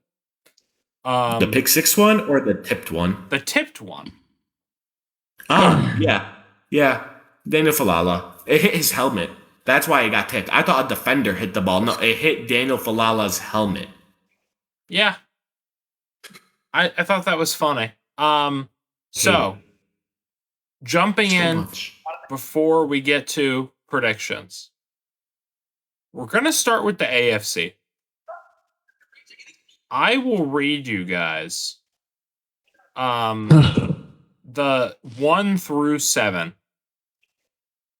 and we will pick for both AFC and NFC. You could say as much as you would like, but I would say minimum of one. Like, what's one team where you're like, yeah, they're not making it. They're not staying in. Does it count if I say the Steelers, really? I mean, it does. Or are we count. talking about like the surprising teams that are in right now that we are gonna remove? Like, I think you could say this, but do you think the Steelers are just completely gone, or? I don't think they're completely gone. I just think if we're being realistic, they're gone. Okay, but Mike Tomlin always pulls something out of his ass. Yeah, like what would you, or I guess what do you think will change, right? Because we've got. Let me read it just so everybody knows what it is first. So AFC, the number 1 seed as of Wednesday the 19th is the Broncos. However, they are on bye. So with a win, technically the Patriots will be the 1 seed. But we will just say as of right now. The 1 seed is the Broncos, the 2 seed is the Patriots, the 3 seed is the Colts, the 4 seed is the Steelers. Those are your division winners. 5 is the Bills, 6 is the Chargers, and 7 is the Jags. I can read you guys the teams on the bubble or in the hunt, the only 3 really of note are, and they are all 5-5, are the Texans, Chiefs, and Ravens at 8, 9, 10. 11 is the Dolphins, and that's why I think those are the only 3 of note. Because anyone worse than the Dolphins ain't making it. So just building off. So you're saying you're not going to make it? I said anyone that has a worse record than the Dolphins. Although I don't know if we will make it. I thought you said worse. And I was like, you guys lost. Well, we split, so we're of equal suckage. Did that kill you a little bit to say equal with the Dolphins? We are by no means equal with the Dolphins. Maybe no. So what I was gonna say was just building off of what I was talking about, the Steelers losing their position, is currently looking at their schedule. Let's say they split with the Ravens. I think they lose to the Bills, Lions, and Bears. That puts them at a potential maximum of a 9-8 record. Which, like I said, completely fits the Mike Tomlin. We have the standard. Yes. So that puts them there. That's why I'm I'm kind of hesitant, but like the Steelers for me, because I truly believe like the Ravens will take the division, maybe like 10-7 or some fucking shit like that or whatever. So that's why I say Steelers. That's why I was asking, do they count? Because I do kind of have a funny one where I'm saying like an actual team not making it, and for me that's the Chargers. I could see it. I mean, like, I think. Yeah, I see it. I think that they have a rough schedule, but I'd pick Jags over Chargers not making it though. The reason I don't say Jags is because they have a pretty cupcake schedule. What's their? I know they have to play the Broncos one more time and the Chiefs one more time. So what it is for the Jags right now is Cardinals, then Titans. They also have the Jets and then Titans again. Okay. So you can say at least from that 4, that's 3 more wins. What is the Jags record right now, please? 6-4. So that puts them at around 9 wins, maybe 10. Because then they still have the Colts, which let's be nice and let's say they split with the Colts. Because the Jags have been a very underrated team defensively and offensively. Okay. That puts them at 10. That means worst case scenario, they're in as the 7th seed. Okay. That's why I think Jags are. But the Chargers, for me, the reason I say them is just they're so injured. Their O line, they lost pretty much half the starters. Their running back one is out until who knows when, and their RB2 Vidal just got injured too. He just had a sprain last week, so he's out too. Defense has been okay with minimal injuries, but still, you can only do so much when the opposing side gets the ball every 2 minutes because it's just Herbert throws for 7 yards, they run, they pick up nothing, incomplete, punt, repeat for 3 hours. Punt. Yeah. I mean, punt. Punt. And we're the Cleveland Browns. did you see the Bills Bucks one? No, I got to. Oh my god. The Bucks get haunted by the ghost of the Cleveland Browns. Did he make one for the Ravens-Browns game? Because I feel like that'd be so funny with how shit the offense was for the Ravens. I don't know. I know he did Bills, Bucks, and he did Chiefs, Broncos. That I saw. Hell yeah. Gus, I'll go around to like everybody. Gus, like, what were you thinking with the AFC specifically? Like, what do you think? Can you repeat the question? So, of the, like, and this applies to everybody if you guys want to jump in. Of the teams currently in, like, what are the biggest changes you could see? And then of the teams in the hunt, who sneaks in? If any. The Chiefs are sneaking in. It's the Chiefs. I think they will get the 7. What?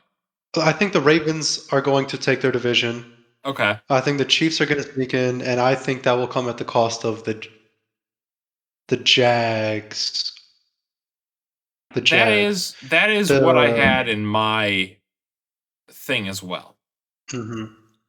I'm a bit skeptical of the Chargers just because of their injuries on their O-line and the running back position, but you can't count out Justin Herbert entirely.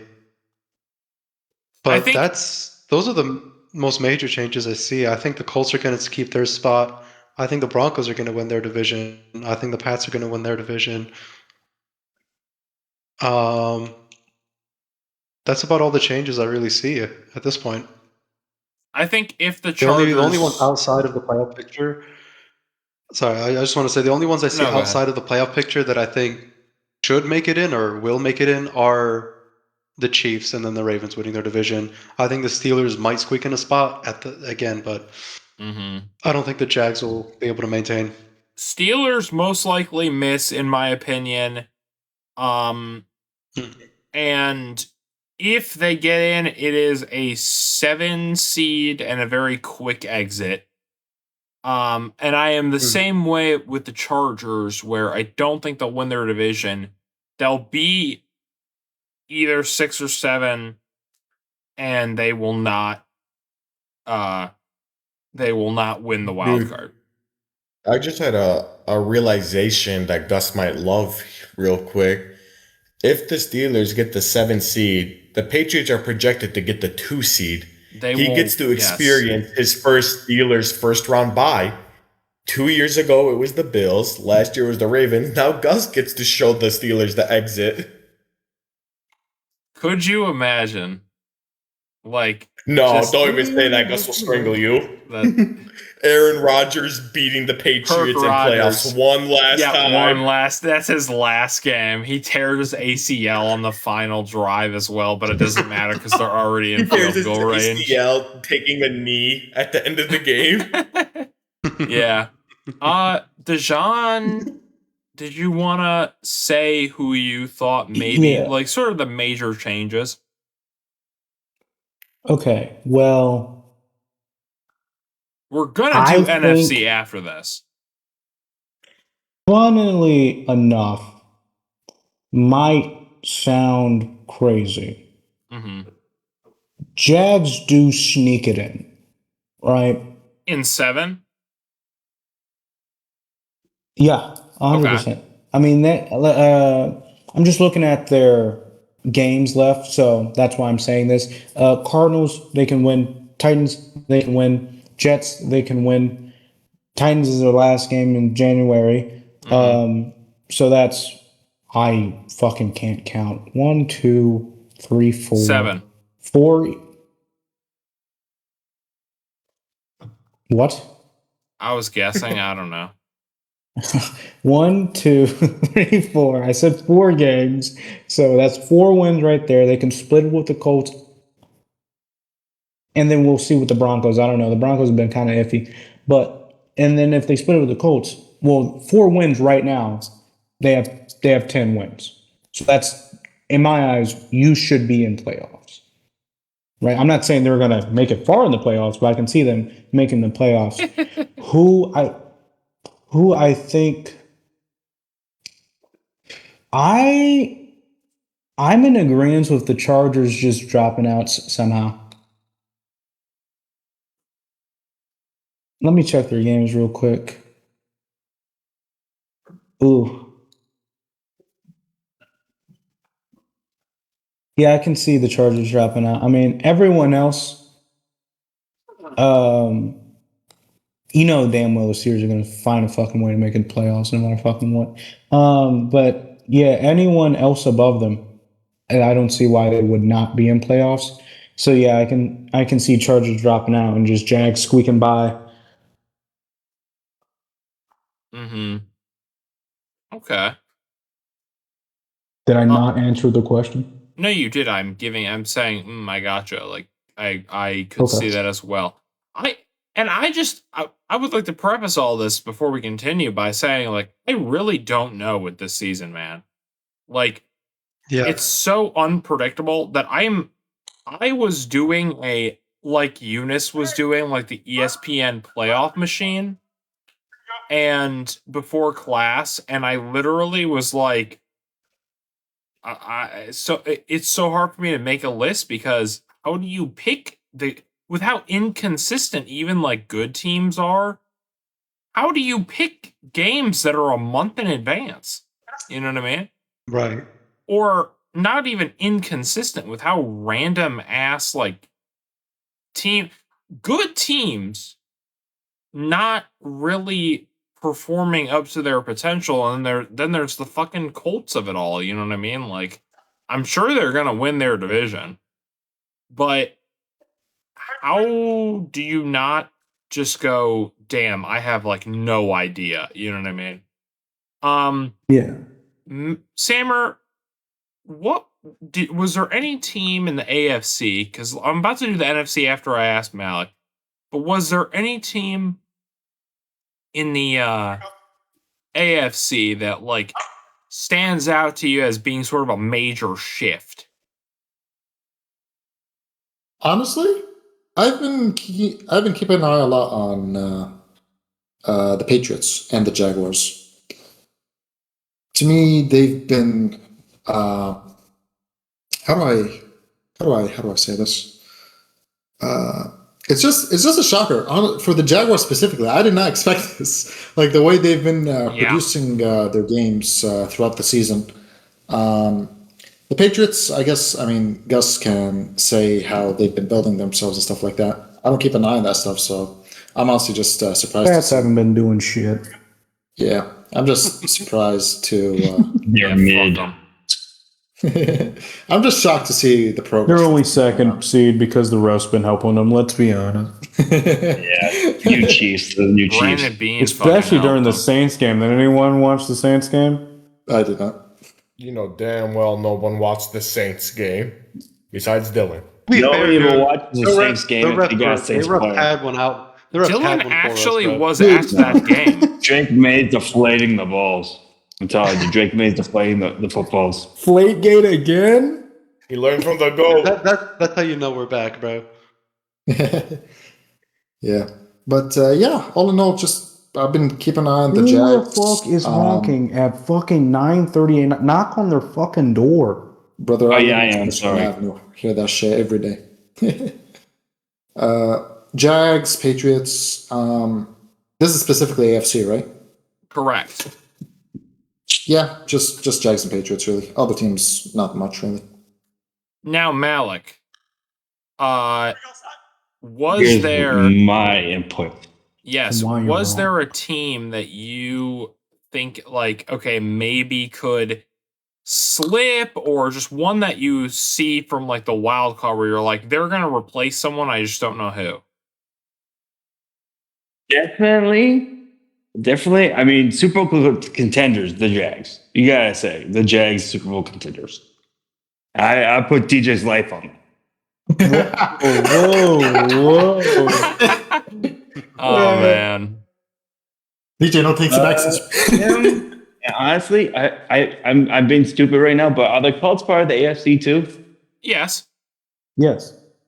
Yeah, them and the Colts are definitely a 180 from when I started watching. I mean, the Colts were last year what, like 2 wins, 3 wins, if I remember. The Jags were yeah, one. the Colts They had are like really one bad. win.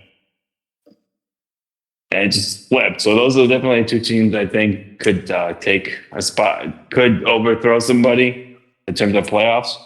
Mm-hmm. But it's really about it in terms of that, because it's still the usual teams that I've seen go to playoffs, besides the Patriots, surprisingly. Gotcha.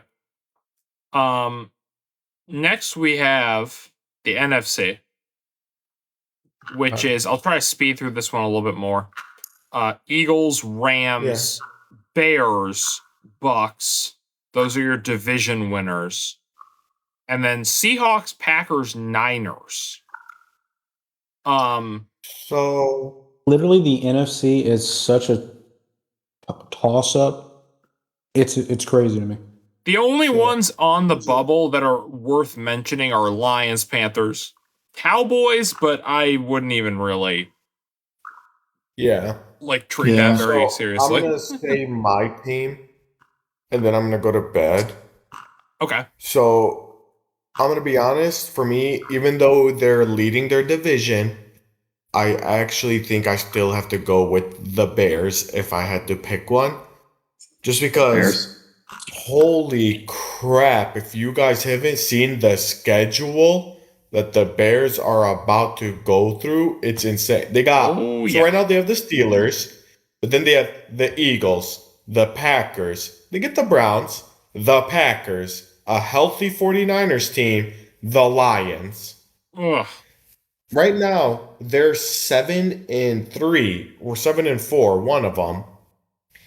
And looking at this, I only realistically see them being favored to win 2 of these games, which puts them at a comfy 9-8. You can be generous and even say 10-7. But then you look at the Packers and Lions schedules coming up, it's not as bad. Where you can see the Lions going 11-6, Packers 11-6. And then you have the Rams and Seahawks taking up 2 slots. Then you got the Eagles there, and then you got the Buccaneers there. It's not enough to go around. Where even if the Bears go 10-7, they still might not make playoffs. There's just too much happening right now. If I'm the Bears, Ben Johnson, I would still take this as a win. Getting above a 500 record as your first year working with this team, while you didn't have your 4 starting cornerbacks for about 90% of the season. 2 of the starting cornerbacks were out for the season before week 1. Yeah. So I'm seeing this as still a win year. Hey, we got above 500 by missing half of our defense. Next year we're healthy. Let's draft, for the love of God, a good safety and ball out next year. But that's who I think loses out, the Bears.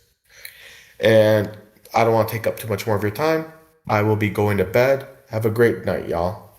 Bye. Just peace out. It was good having you. Thanks for coming. Yep. Take care. Gus, was there... Yeah. What team from the NFC were you thinking maybe slips out, slips in? I think low key, I think the Bears flip out.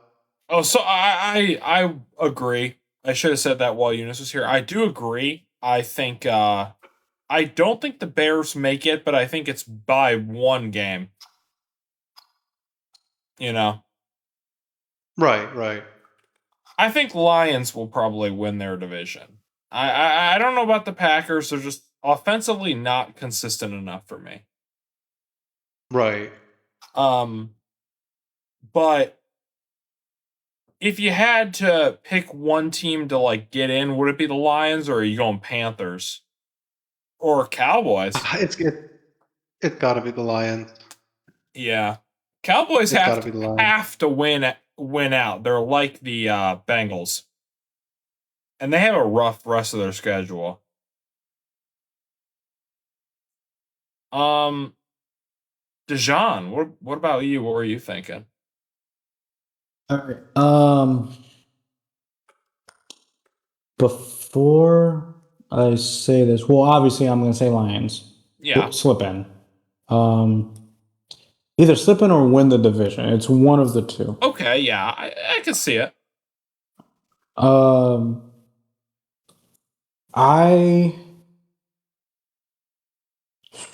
Now, Eunice said he thinks that it's the Bears that slip out. I think it's the Packers who slip out.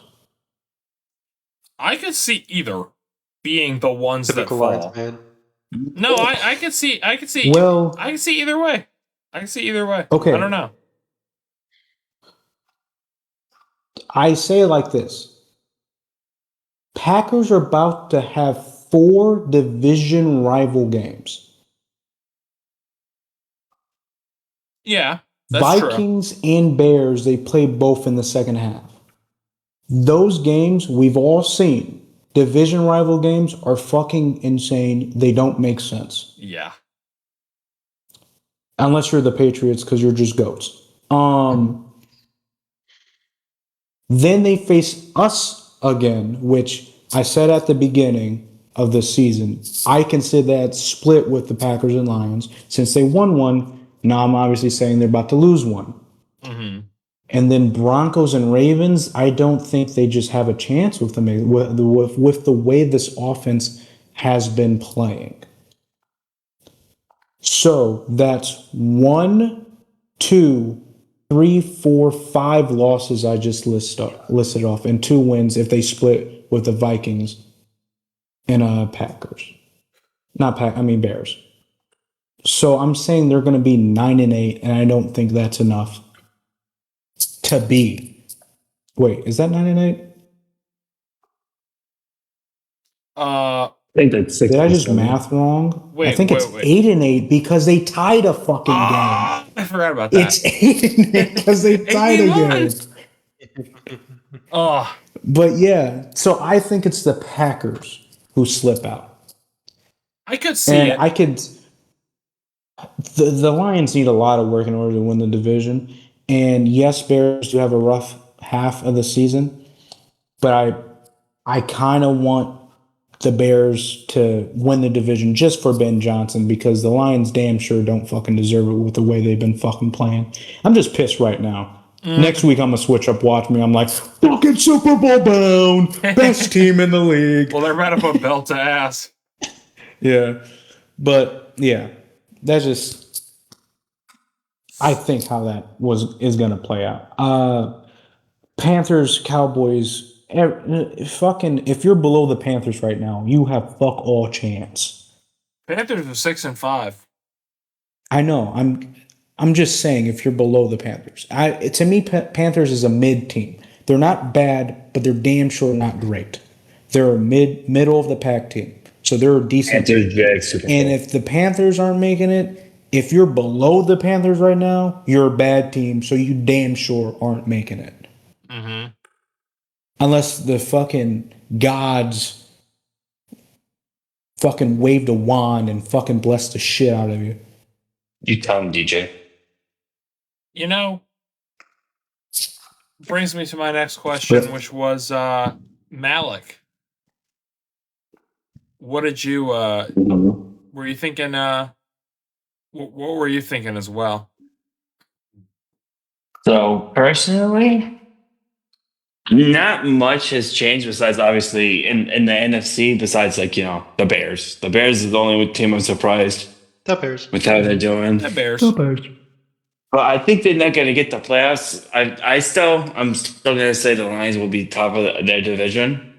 Okay. But I think there might be a chance they get the playoffs, but I think they're not going to be top of the division. Okay. And the Packers are coming to playoffs. I know that. Their offense is not that great. They're just, I don't know. We'll see. Simmer. Plus, they also lost Josh Jacobs. Only for a week. There's a chance Dolphins make playoffs. He's week to week. I heard it was week to week. Yeah, week to week. It's not that serious, Actually, allegedly. In order for the Dolphins to make playoffs, isn't it damn near impossible? It would require so much bullshit that it is basically impossible. I believe the NFL they don't have exact stats, but it says currently 1%. That shit should say less than 1, but okay. You know what's funny? It only says that if you're like super below 500. I mean, they technically could win out and then have, again, technically the Ravens, Chiefs, and Texans lose out. But that's not going to happen. Sammer, what were you thinking? So the Chicago Bears has been very surprising this season, the way they've been performing. But given their current schedule that they have running, like what everyone else said, I feel like they're not going to make it so far. Like, I don't remember who said this, but I think someone said that they're probably going to lose, like not make it by a game or something like that. But yeah, the Chicago Bears, they're not going to make it so far. The Detroit Lions, the way they've been playing, I'm not expecting much. Like what DJ said, like it's been we can't get the Lions can't get the offense down. We have a good defense, but I feel like Jared Goff needs to get his head out of his ass. Like last game specifically, like kind of tilted me the way he's been passing the ball, like underthrowing a lot of those shit, not connecting with his teammates and shit like that. It's just I do want to say one thing. Our O-line is dog fucking ass. All right.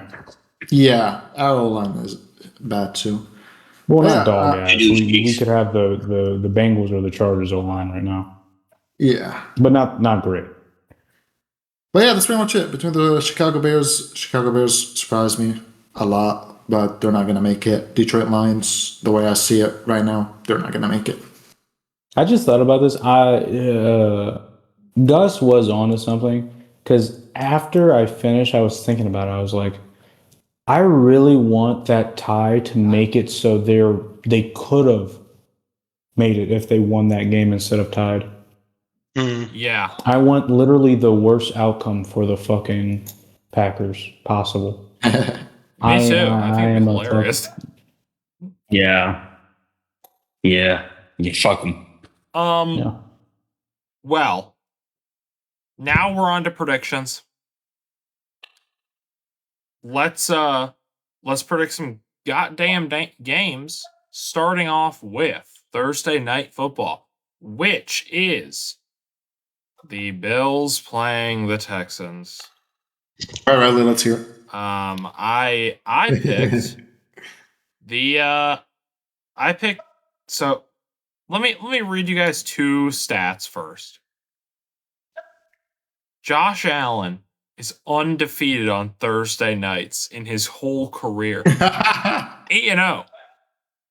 Josh Allen has also never won a game in Houston. He is 0-3. This game's in Houston and on Thursday night.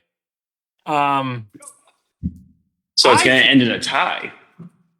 You know, honestly, that would be a lot funnier than what I said. I picked the Texans. No, you're okay as long as the announcers don't bring it up. Oh, yeah, announcer jinx. That is...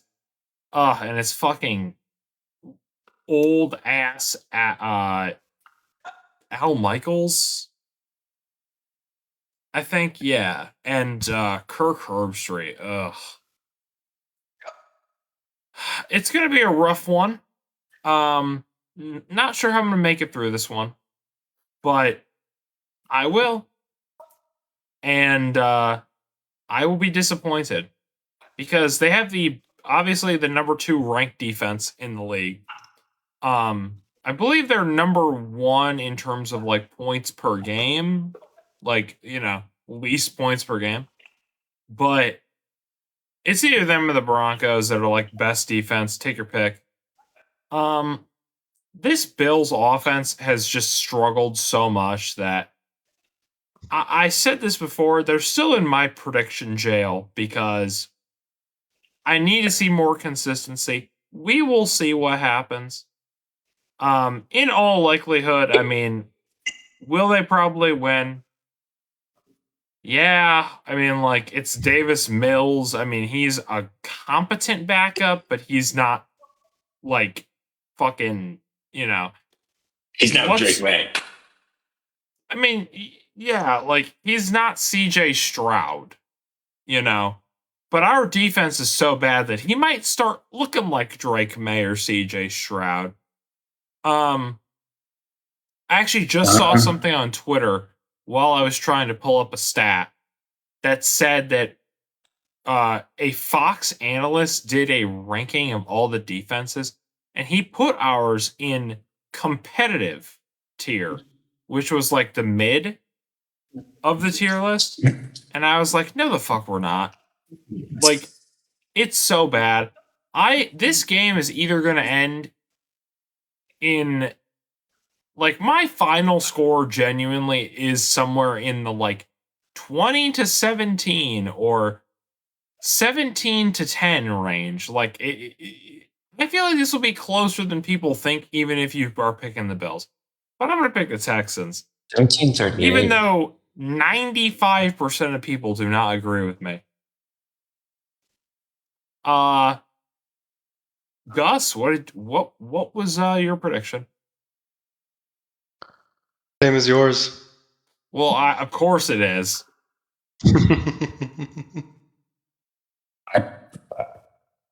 Naturally. I don't know. I put Bills. As you may know. Sammer, what did you say? For the Thursday game, right? Yeah. The CJ Stroud is out, isn't he? Yes, he's not playing. Yeah, Bills. Bills. Like I said at the end of my little rant, I say that knowing that obviously we have the advantage in this matchup because we have a starting quarterback and they do not. Yes. But it's the most Bills thing ever to at the very least. They could have said the same thing to the Cardinals, and their backup QB kind of playing better than Kyler Murray. Yes, he is. He got Kyler Murray benched. And now you can play COD all day. Yeah, he does. I've heard that's ass.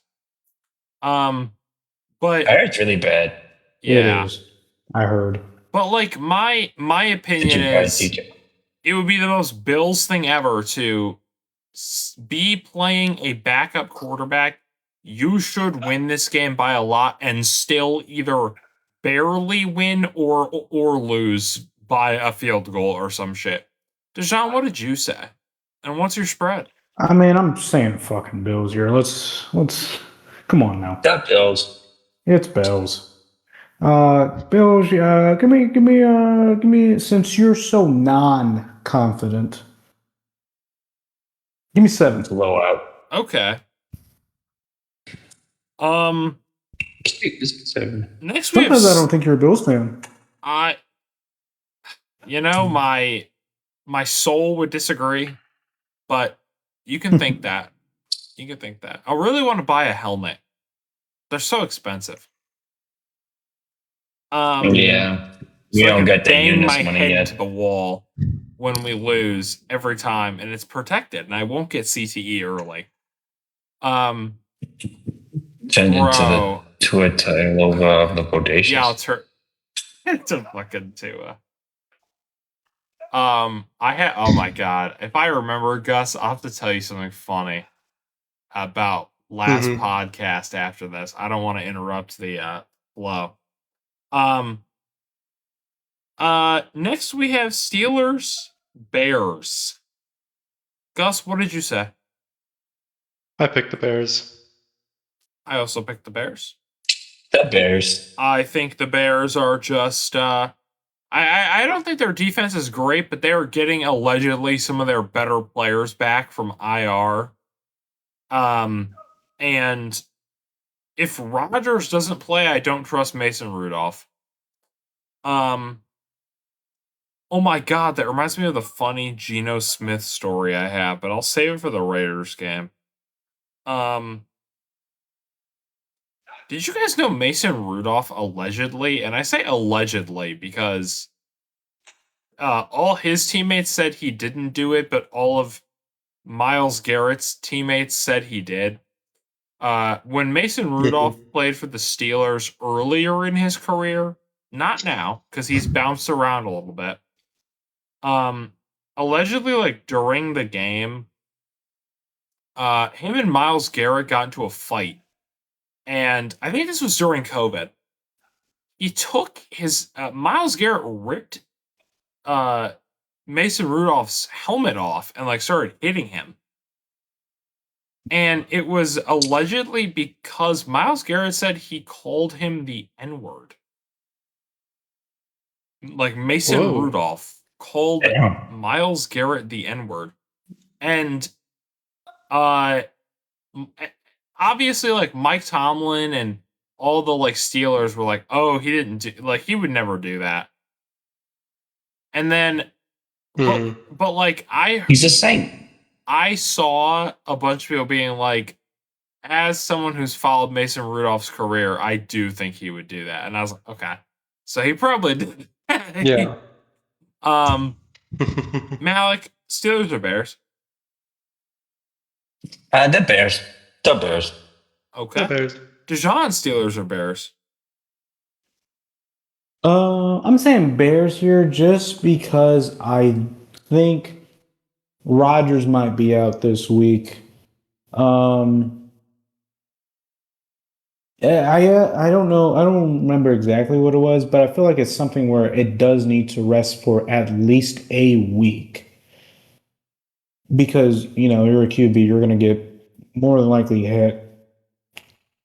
And you don't want it to get worse than what it already is. So I'm saying he's going to be gone for at least a week. So I'm just going to say Bears here. Give me Bears by, just in case he does show up, give me 3. Do you guys know who Ben Houselog is? He's a TikToker. I know he's also on Instagram.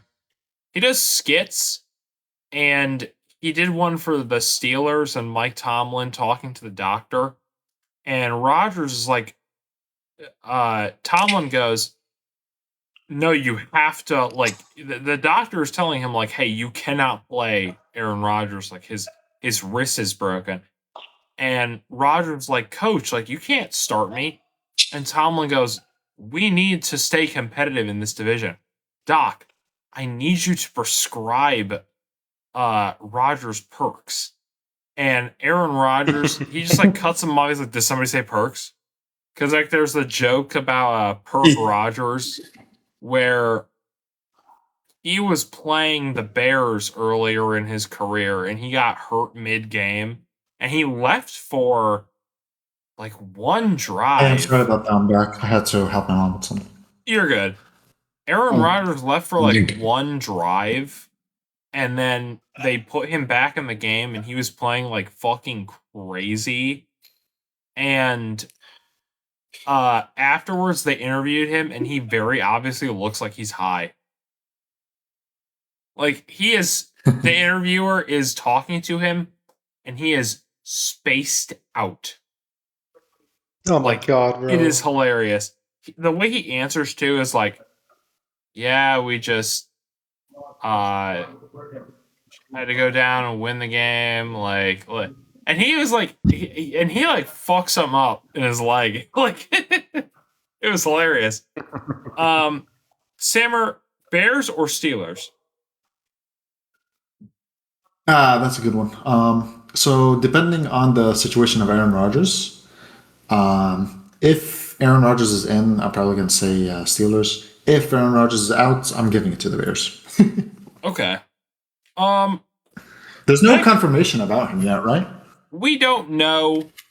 I've heard that they are trying to get him to play, but these are not reliable people you're reading on Twitter. You know what I mean? Voodoo. So I don't trust any of it, and I know like I think Schefter might have said like they're working on it. It's not a guarantee. The next game is Patriots Bengals. I'll let Gus take the lead on this one, though I think it is pretty obvious. Need I say more? Bengals. Patriots 40-0. It could happen. Need I say more? Okay. It could happen. Any game, it would be this. Need I say more? Hey, that helped me. I got the Patriots defense. It could happen. Sammer, are you there? I'm here. Hello. Patriots or Bengals? I think is everyone picking the Patriots? I'm just gonna say that. Yeah. Yeah. I'm picking the Patriots for the love of the game. Fuck it. You mean love of the game? We're playing the Bengals. I'm doing it for Gus. Oh wait, it's the Bengals, right? Yeah. My day one. It's my day one. I gotta choose it. I don't know why. I have a habit of mixing up the Bengals with the Broncos, for some reason. They start with B's. I wish it was the Broncos. I am in fact. Although, honestly, fucking Bo Nix and his I'm not going to play football until the fourth quarter attitude. I don't know what it is, bro. Real quick, boys. I am playing man right now. Mm-hmm. I don't know why, but sometimes I think it's insane, and they gotta check some of these defenders who have fucking 9-foot verticals. To jump up and pick you sanity. Off. No, he deflected it, and I genuinely don't know how else to describe it, but fucking he's juice out of his mind. More juice than fucking Barry Bonds. Someone needs to check that motherfucker. All right, my bad. Oh, well, Dejan, it was your turn. Patriots by how much? Okay, I mean, not to steal Gus's entire fucking flow, but... It's 41-0. I hate that I talk so much with you guys. That we know. To the fact that you motherfuckers know exactly what I'm going to say. I guess it ruins it. It genuinely ruins it. This is like fourth time I've done this to DJ so far in like the past couple months. Fucking Riley last week. I was going to say a whole fucking speech, and he was like, all right, you're picking the Jags, right? Motherfucker. Yeah, well, you got to get the carrot cake, right? And he was right. All right, 41-0. Fuck you guys. 41-0. I mean, I would have said the same thing, to be honest. I was thinking the same thing. I was like, I would do like if I'm on one up Gus to one more point. I think everyone is also picking Lions in Giants versus Lions. Oh yeah, Lions definitely. Lions. Dejan, were you picking the Lions by how much? If so,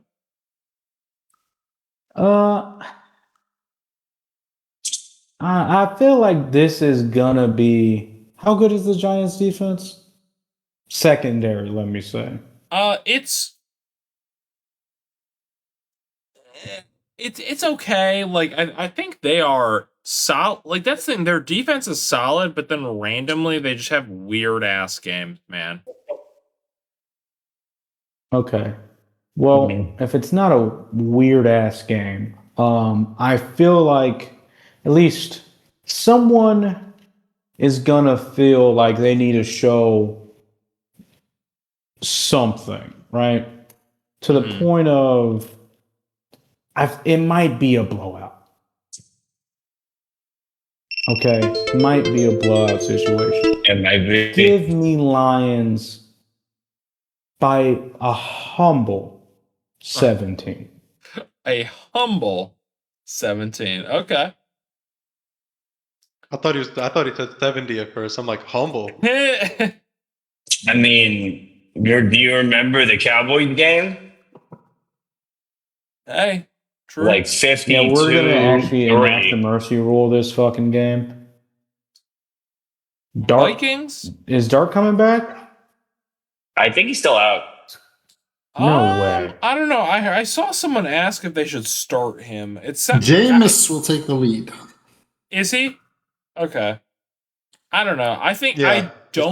I don't know. It's Winston. Riley, Okay. ever since you told me about the thing that happened with Jameis, I couldn't stop thinking about it. Hey. But I was in disbelief because in social media you see him as like a humble person, shit like that, and then you're like, oh yeah, he did some fucked up shit. I'm like, what? Yeah, that's the point. Like he only acts like that because I mean he got so first of all, police officers were like fired for covering up evidence in that case. But also like wow. he was not always that like happy-go-lucky guy. Like in college, it was something unrelated to those incidents, but in college he had a disciplinary issue, and to punish him, they made him come to the game and then didn't tell him he was benched until he tried to suit up. And then he still like sat there and was like he was like bitching at them to let him play, and he was like no. And I guess like maybe they had told him like on the way, and they like just wanted to make sure he like came and like sat with the rest of the team. But ever since I learned that as well, and the more you learn about him as a person, the more you're like, kind of wish they weren't like shoving him down our throats, because they do post a lot about him on social media ever since he really started. Yeah, I see a lot of stuff. Yeah. Even the official NFL was like, oh my god, we get more Jameis Winston football. It's like, this guy like allegedly might have raped someone. Or like sexually assaulted 3 people. You know what I mean? But that's just my opinion, allegedly. It was a weird thing though, because the crimes he didn't get charged with, is that how that works? They didn't say rape, but like I was reading the description, I'm like, how is that not constituting rape? It's just like what would the term be? Like there's usually like 1 or 2 things that separate it, because the difference is several years in prison. You know what I mean? If there's even 1 or 2 of those things in the crime. So can't do the crime, don't do the time. But I don't like it. Jameis Winston's one of those things where I learned a lot about it, and then it's like when he first started gaining popularity again, and it's been a while, so I'd have to refresh myself on his career. But I mean, I don't know. I don't really like even like, you know, we have a guy on the Bills that I talk about like every so often. And usually, like, no offense to, like, Eunice, but, like, he'll use the excuse, because there are several Ravens players who have allegations. And, you know, like, people use the excuse, not just him. I'm just saying that's, like, an example of one person I know. Where it's like, oh, well, the team has done an investigation into it, and they didn't see anything wrong with it. Kind of not a good enough excuse. You know what I mean? Like the team can do whatever investigation they want. At the end of the day, the team's a business, and they don't really care. You know what I mean? True. So that's why I kind of if it's like, the NFL found, and Jameis Winston was suspended 3 games for doing that. So I don't know, suspended or not, it's like it's still hard for me to root for you. Let's kind of be honest here. Suspension is like the way the team says, we're still on the side of good people. We don't really like bad guys. True. That's why, like, just like Rashid Rice, bro. He fucking did that shit, and he only got suspended. I don't know why I was blanking on his name earlier. And the team was wearing shirts saying "Free him." Yeah, he got Chiefs off are a bunch of light. villains.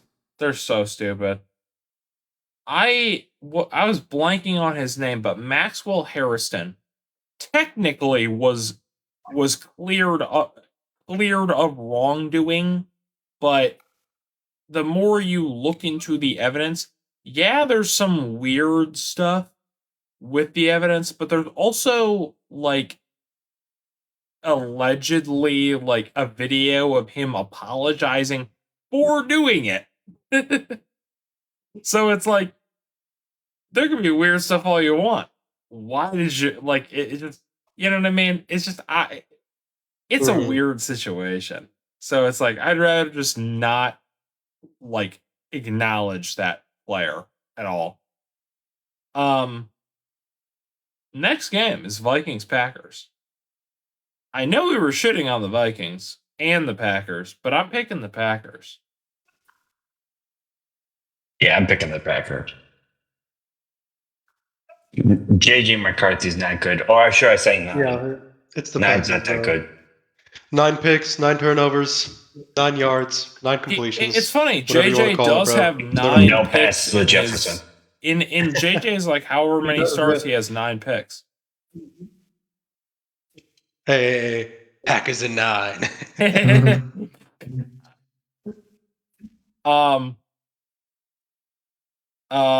Sammer. I just want to say the one thing you definitively don't do, even if you are hot shit, is claim I'm hot shit. I am that nigga.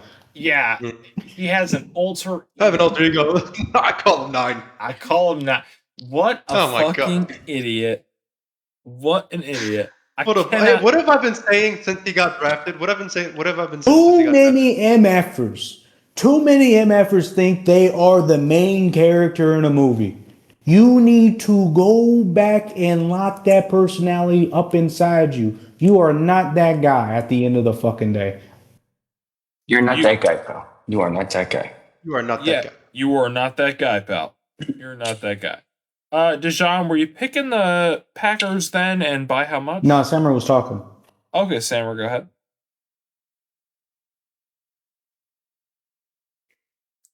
Cool.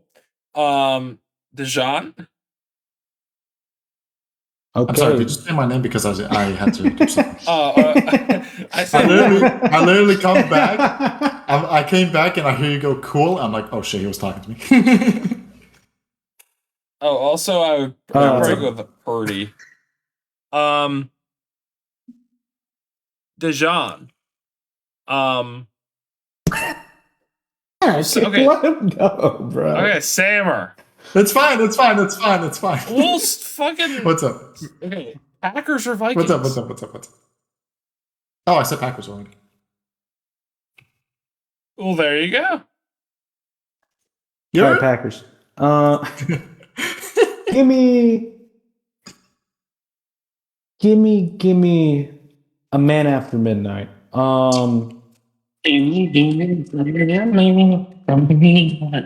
don't know, bro. Like I said, fucking these games can be fucking insane to a point it doesn't make sense. Give me one. They go for the 2-point conversion and get it. Didn't the Bears win by 2? Or was it 3? It was 3. They got a field goal. Okay, yeah. So I think the against next the game, Bengals. Everybody's picking the Seahawks. Yeah. Hell yeah. Dejan, Seahawks by how much? That's a no-brainer. 11. Solid. I hope it's more because I need Darnold to do very well this week. Next we have an actual. Why do you need him to do well this week? Because he's on my fantasy team. No, he's not. Sam Darnold? Yes, he is. Is he? Yes. I have Darnold and Wow. Mayfield. But I don't trust Mayfield after what he did to me last week. Although he still did okay. It's just I don't know. I don't know. This actually is on the ESPN pick'em 50-50. Insane. Have we had a 50-50 game? And not that I'm aware of. Colts Chiefs. And I do think it is really a 50-50 game. It really is. Gus, what were you thinking? We'll go a little bit more person Honestly, by person. I'm a bit more hesitant on this one because I picked these before last week's matchups, so I'm doubting it, but I'm gonna stick with it. I think I gotta go Chiefs. Okay. You know, it's more of a want than like what I believe because of where the Chiefs rank, I know where the Colts rank, but yeah, I think this is going to be a very offensive game. But I think the Chiefs are going to come out on top, desperate for a win. That's the problem with this game is they are very desperate for a win. Mm-hmm. And that's why I actually think it's 50-50. Despite the Colts defense being pretty solid, pretty good. And I will state that the betting odd favor is still the Chiefs. But they're minus 195. So you would win 95 cents if you bet $1. Mm-hmm. Sammer, Colts or Chiefs? I agree with Gus regarding the Chiefs being desperate, so I'm going to have to give it to the Chiefs. Okay. Malik, are you there? And what were you thinking? I'm thinking Colts. Okay. Dijon, what were you thinking and what's the spread?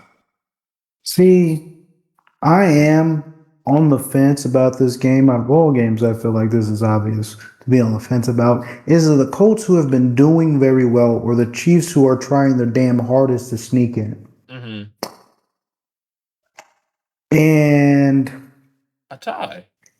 I think it's just going to be because of JT, not because of Jones. And for that, I am just going to say Colts here. Give me...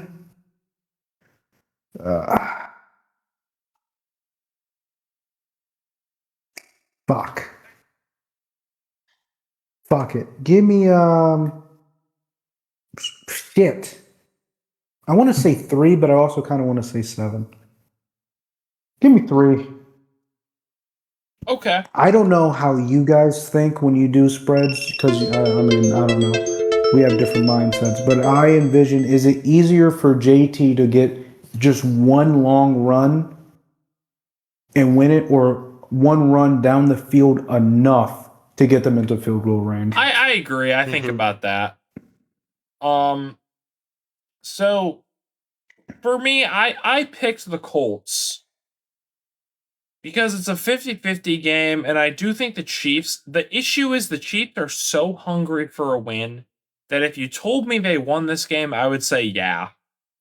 And I did not like how the Colts played in that Falcons game, but it was an international game, so I cut them some slack. Mm-hmm. I think the Chiefs defense is very good. They can get diced up, but the Chiefs defense is very good. So is the Colts defense. It is pretty solid. It's not the Chiefs defense, but it's pretty good. The Chiefs offense has not been great. I think this will be a lower scoring one. They do have JT, And I think just the Chiefs' offense just being so weird, it's like I picked the Colts, but I'm not 100% confident in that. Like, again, it's a coin flip game. But I picked the Colts just because I think overall their offense is just better. More consistent at the very least. Mhm. At least this season. And then Ravens versus Jets is our next game, and I again I'm gonna veto this because it's obviously the Ravens. Like the Jets have literally no chance, although it would be so awesome. It would be so cool. Be so cool. It'd be so cool. And you don't have to rely on Justin Fields. Dijon, are you Yeah. was everybody picking the Ravens? Yeah. Yeah. If it were a better offense, you could say maybe not, but I think you have to say. Dijon, Yeah. Ravens by how much?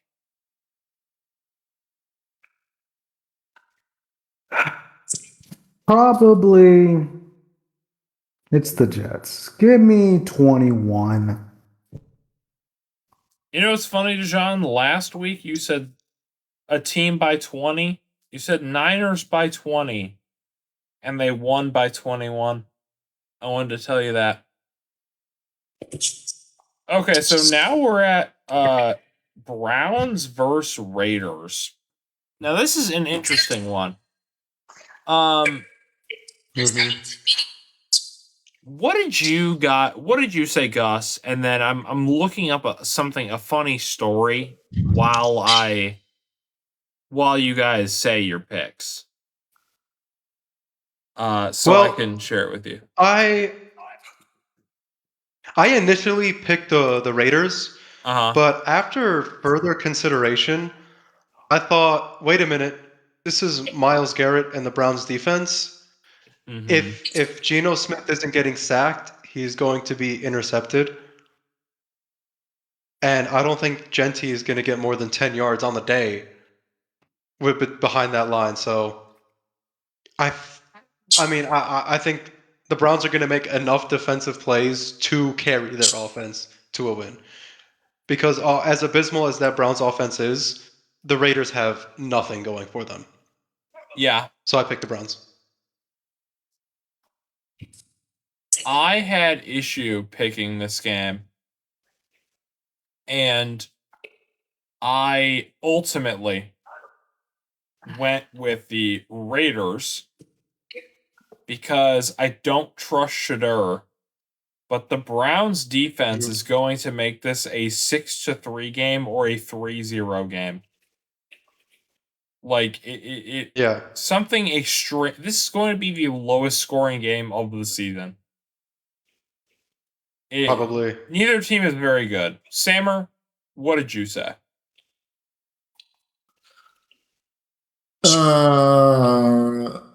Fuck Geno Smith. Give it to the Browns. Malik. Same. Sean. I'm picking the Browns. I was thinking the Raiders at the beginning too. It's just Browns. Okay. Fuck Geno Smith. Glad I'm not the only one. Damn. Reasonably close game. Give me 6. Okay. Now here's my funny Geno Smith story. Now I would like to add, I could see this going to either team. Like, here's my funny Geno Smith story. Geno Smith was drafted by the Jets. In 2015, Geno Smith got into a dispute with a teammate over $600 because Geno Smith's jet, he was a linebacker named Eek M. Kapali, like bought Geno Smith a plane ticket to go to some sort of event, and Geno Smith didn't go. So he asked him if he could pay him back for the plane ticket, and Geno Smith said no. So Insane. the linebacker sucker punched him in the jaw, broke his jaw, and Geno Smith missed. So it says, I wonder, like, how many weeks did he actually end up missing? Originally, it was 6 to 10.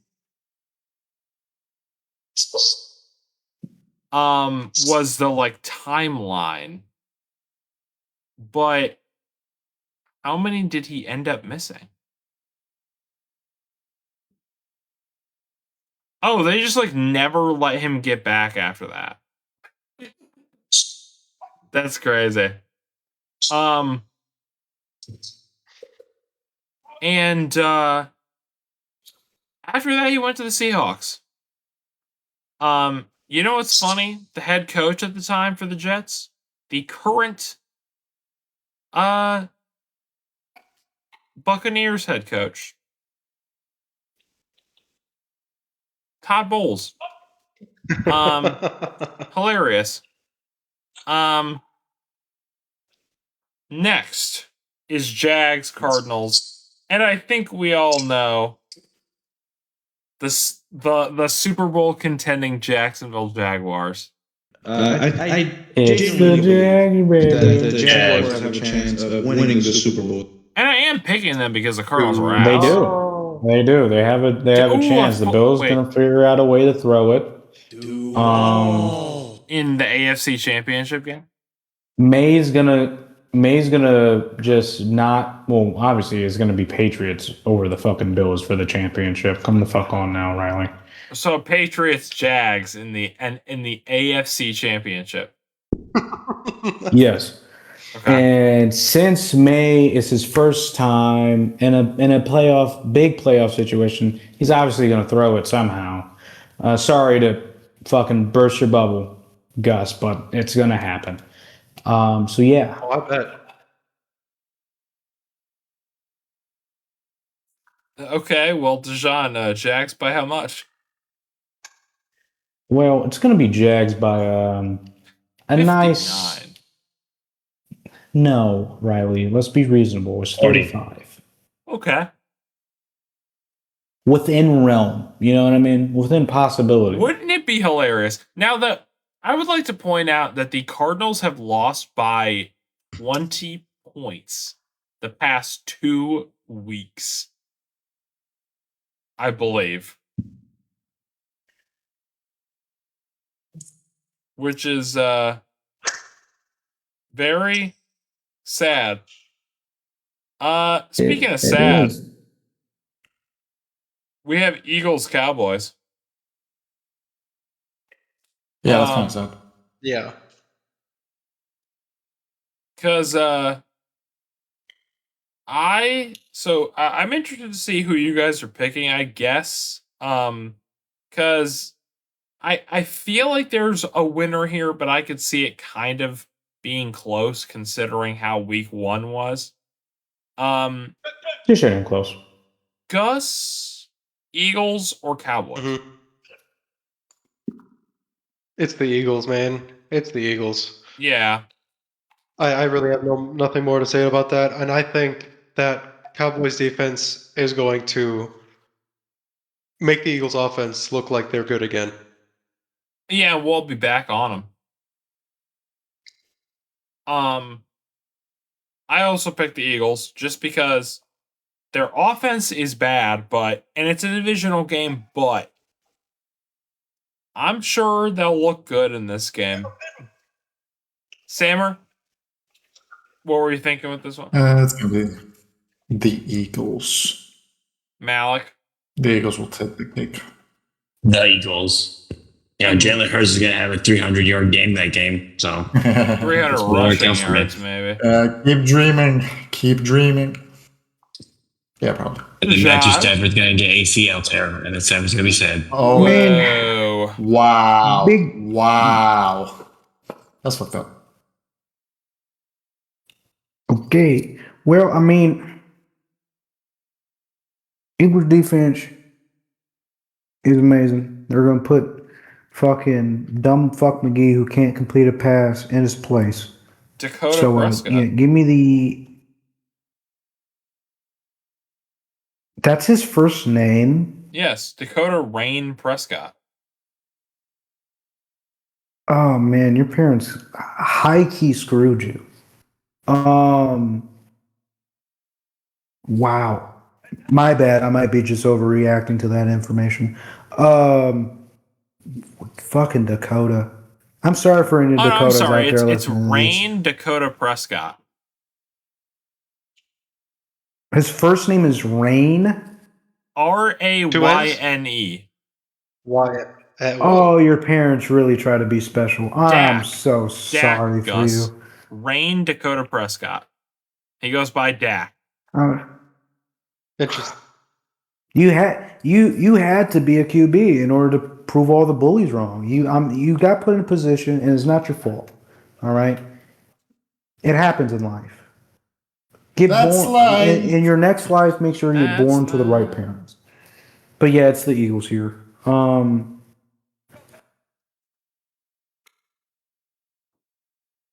What a fucking name. I'm sorry.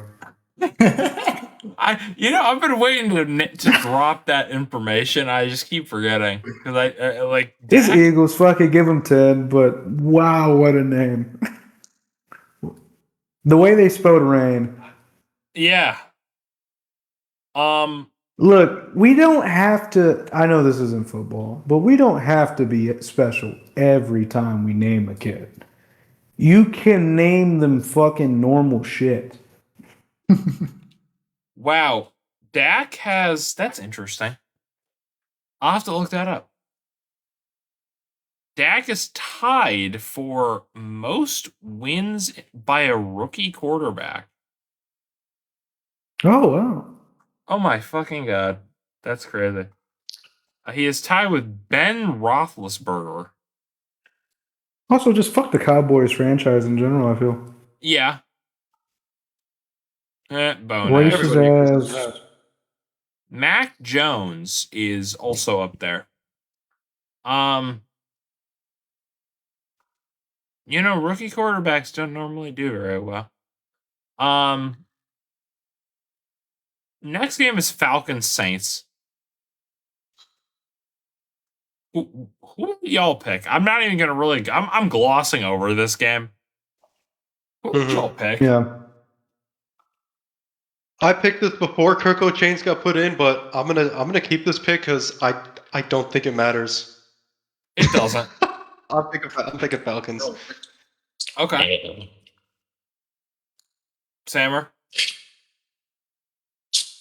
Spencer Rattler's going to have a generational game. Isn't Falcons having a fair share of problems with the players? I don't know. Yes. Someone got injured. I don't know.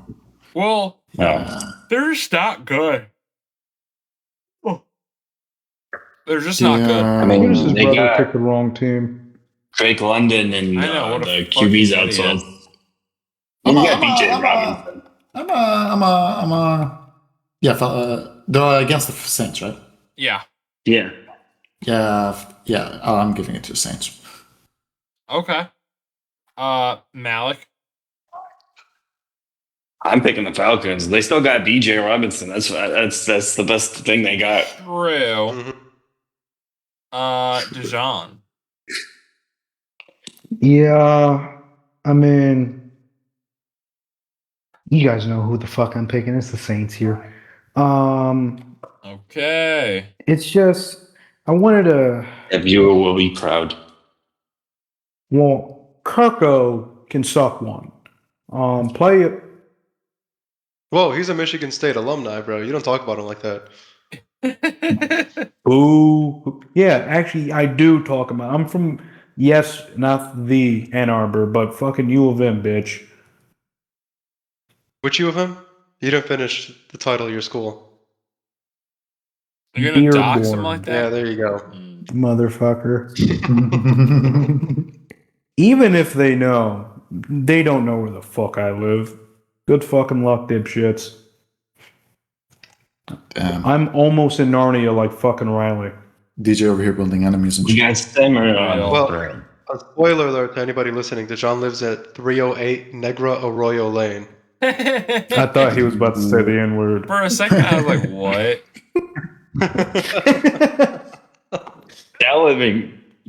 That would have been something to end this off. Not even the N word, just like his full address. I was like, are you fucking kidding me? I have to edit that shit now. And it's on live. That shit ain't going away. It's not that hard to edit it. Yeah, but then I have to do it. And I'm busy. You got. I'm not saying on this one. I think you're just lazy. It's kind of foolish. That Saints fan's gonna go to DJ's house. I'm leaving. Be like, so when am I? On a Wednesday. Danny, what's his name? Dylan. Dylan, Dylan. I know, Dylan. Dylan will pop up. He's like, "Oh, hey, DJ, how you doing?" That one viewer, I was like, "You don't remember?" I knew it. No, I know it's disrespect. I don't know if it's Daniel or Dylan. No, I kept there is getting a Daniel. Daniel's the one in he's a Dolphins Canada, fan. right? Yeah, Canada. What a guy. Yeah. Dejan. Then Saints by how much? Since you guys are so confident with the Falcons, give me 14. You know, I never said my pick, and it's because I picked the Saints. And interesting. I honestly, if I had remembered that they had Bijan, I would have picked the Falcons. I was strictly going off of Kirk Cousins. But, I mean... He waked up driven. Why? He stayed driven. You know, I love the soundboard, but I forget about it so much. I said play it, Dress rehearsal. and I was Big really Kirk wakes upset up dripping like this. Ludicrous loves Kirk Cousins. Dress rehearsal. Big Kirk wakes up dripping I like just got this. a divorce. And He's just spamming that. wait. I just busted right inside him, and he can't extend on me anymore, and he seems a little overwhelmed by my unlimited diarrhea.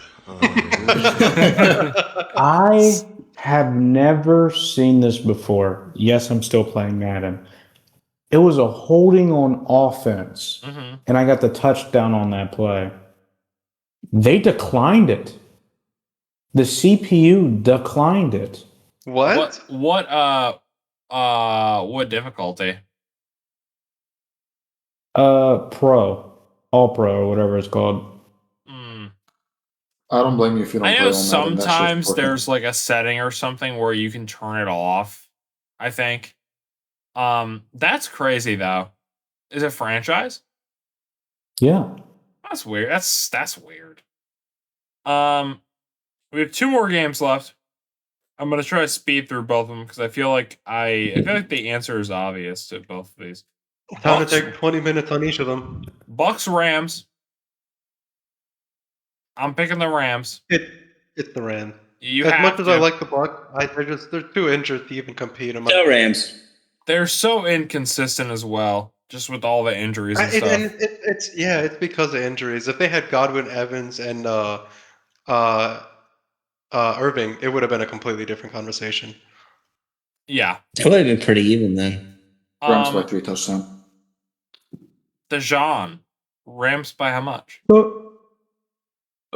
didn't even get to say the Rams. Okay, sorry, Dejan. Bucks or Rams? The Rams. Okay.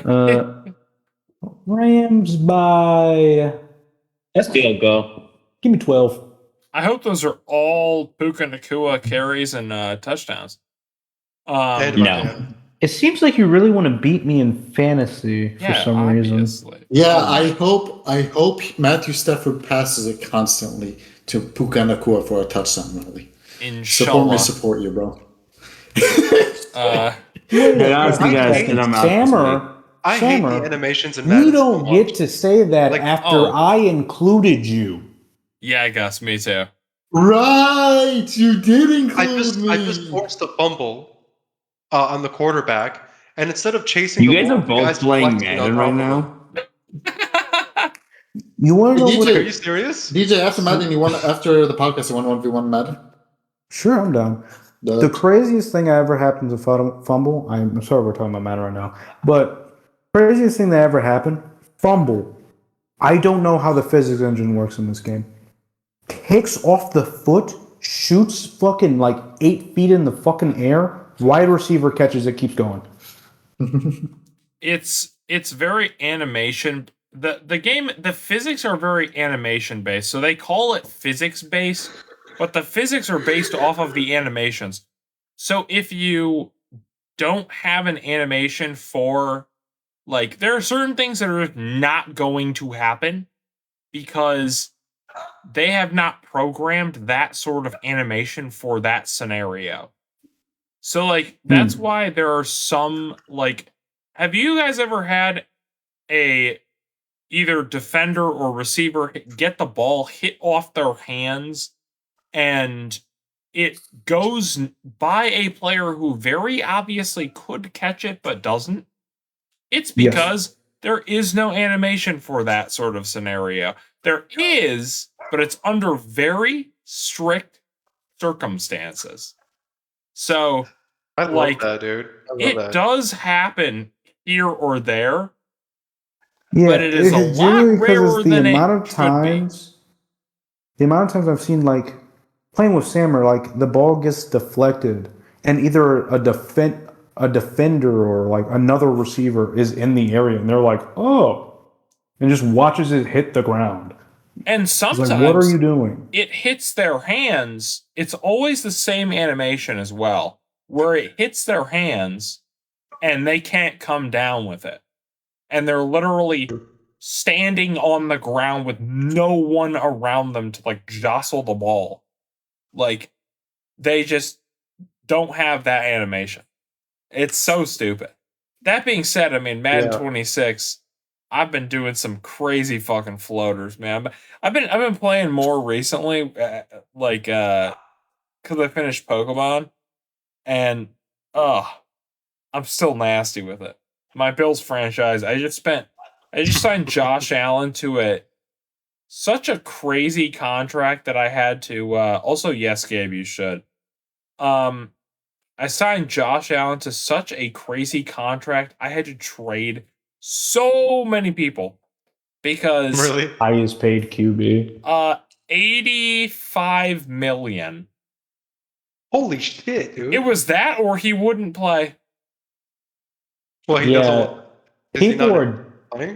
He is interested, but I tried to get it down to, like, I tried 45 for 4. He wouldn't do it. I tried 50 for 4.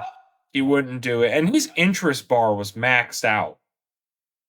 But he just said, this is not enough money every single time. I tried 65 for 4, and he was like, that's not enough money. I'm like, bro, for real? I think it actually comes out. How was the draft class with QBs?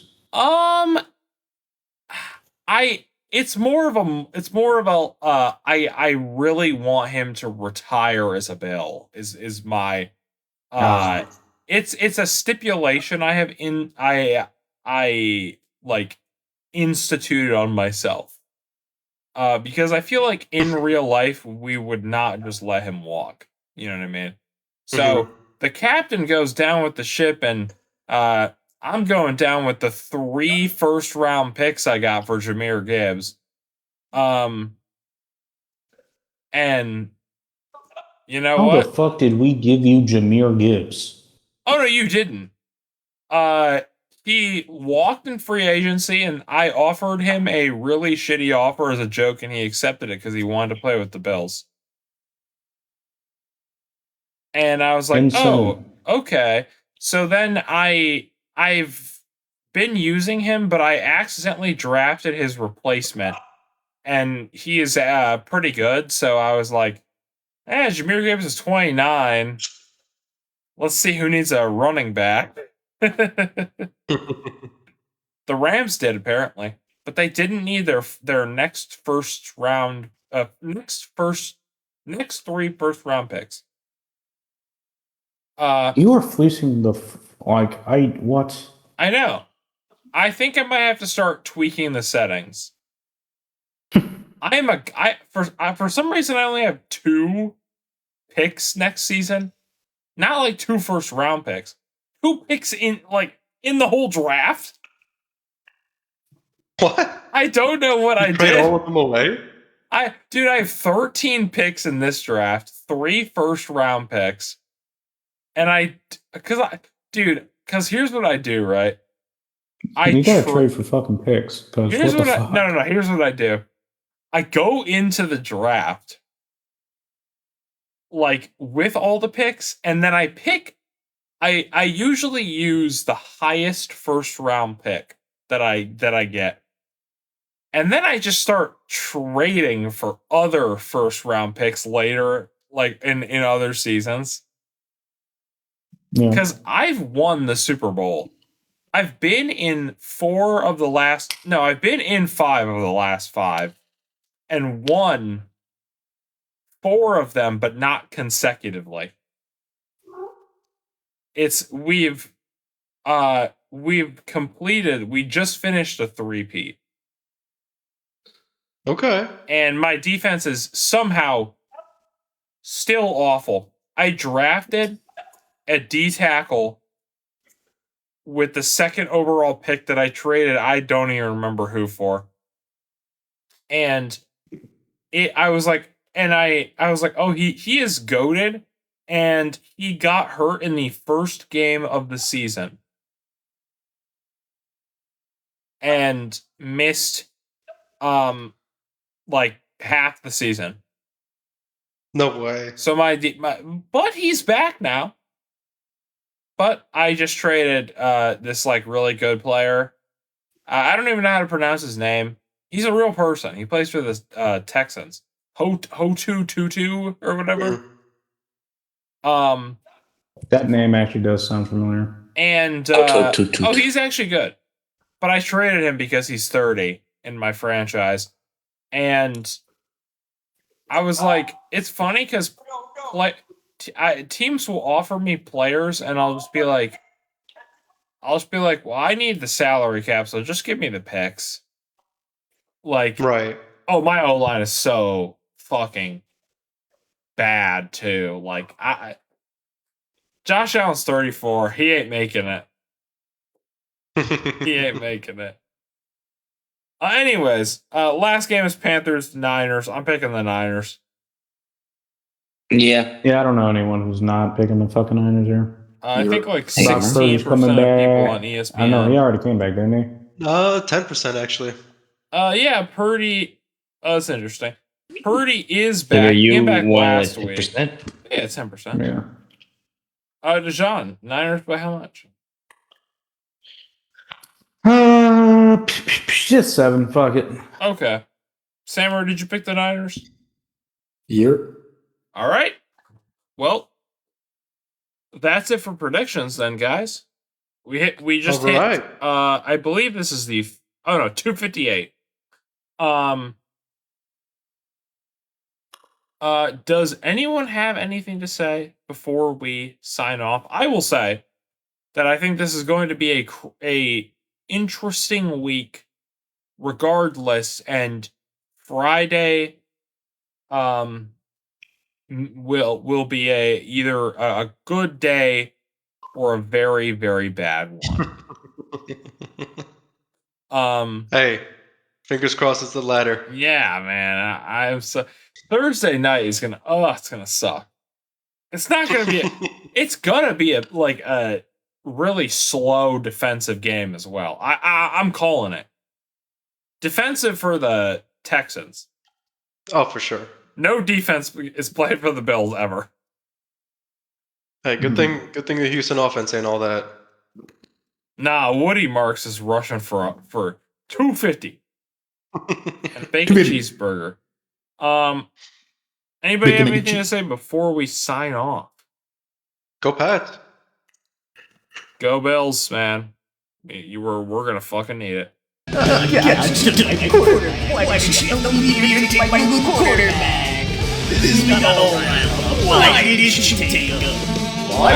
a divorce, and this week of All Riled Up, you get to know more about football. Yes. Oh God, the house is burning. Oh no! This week in All Riled Up. This week in All Riled Up. You have the news of the football. Maybe on how my house burned down. Yes. Never gets old. Good night, everybody. It never gets old. Bye.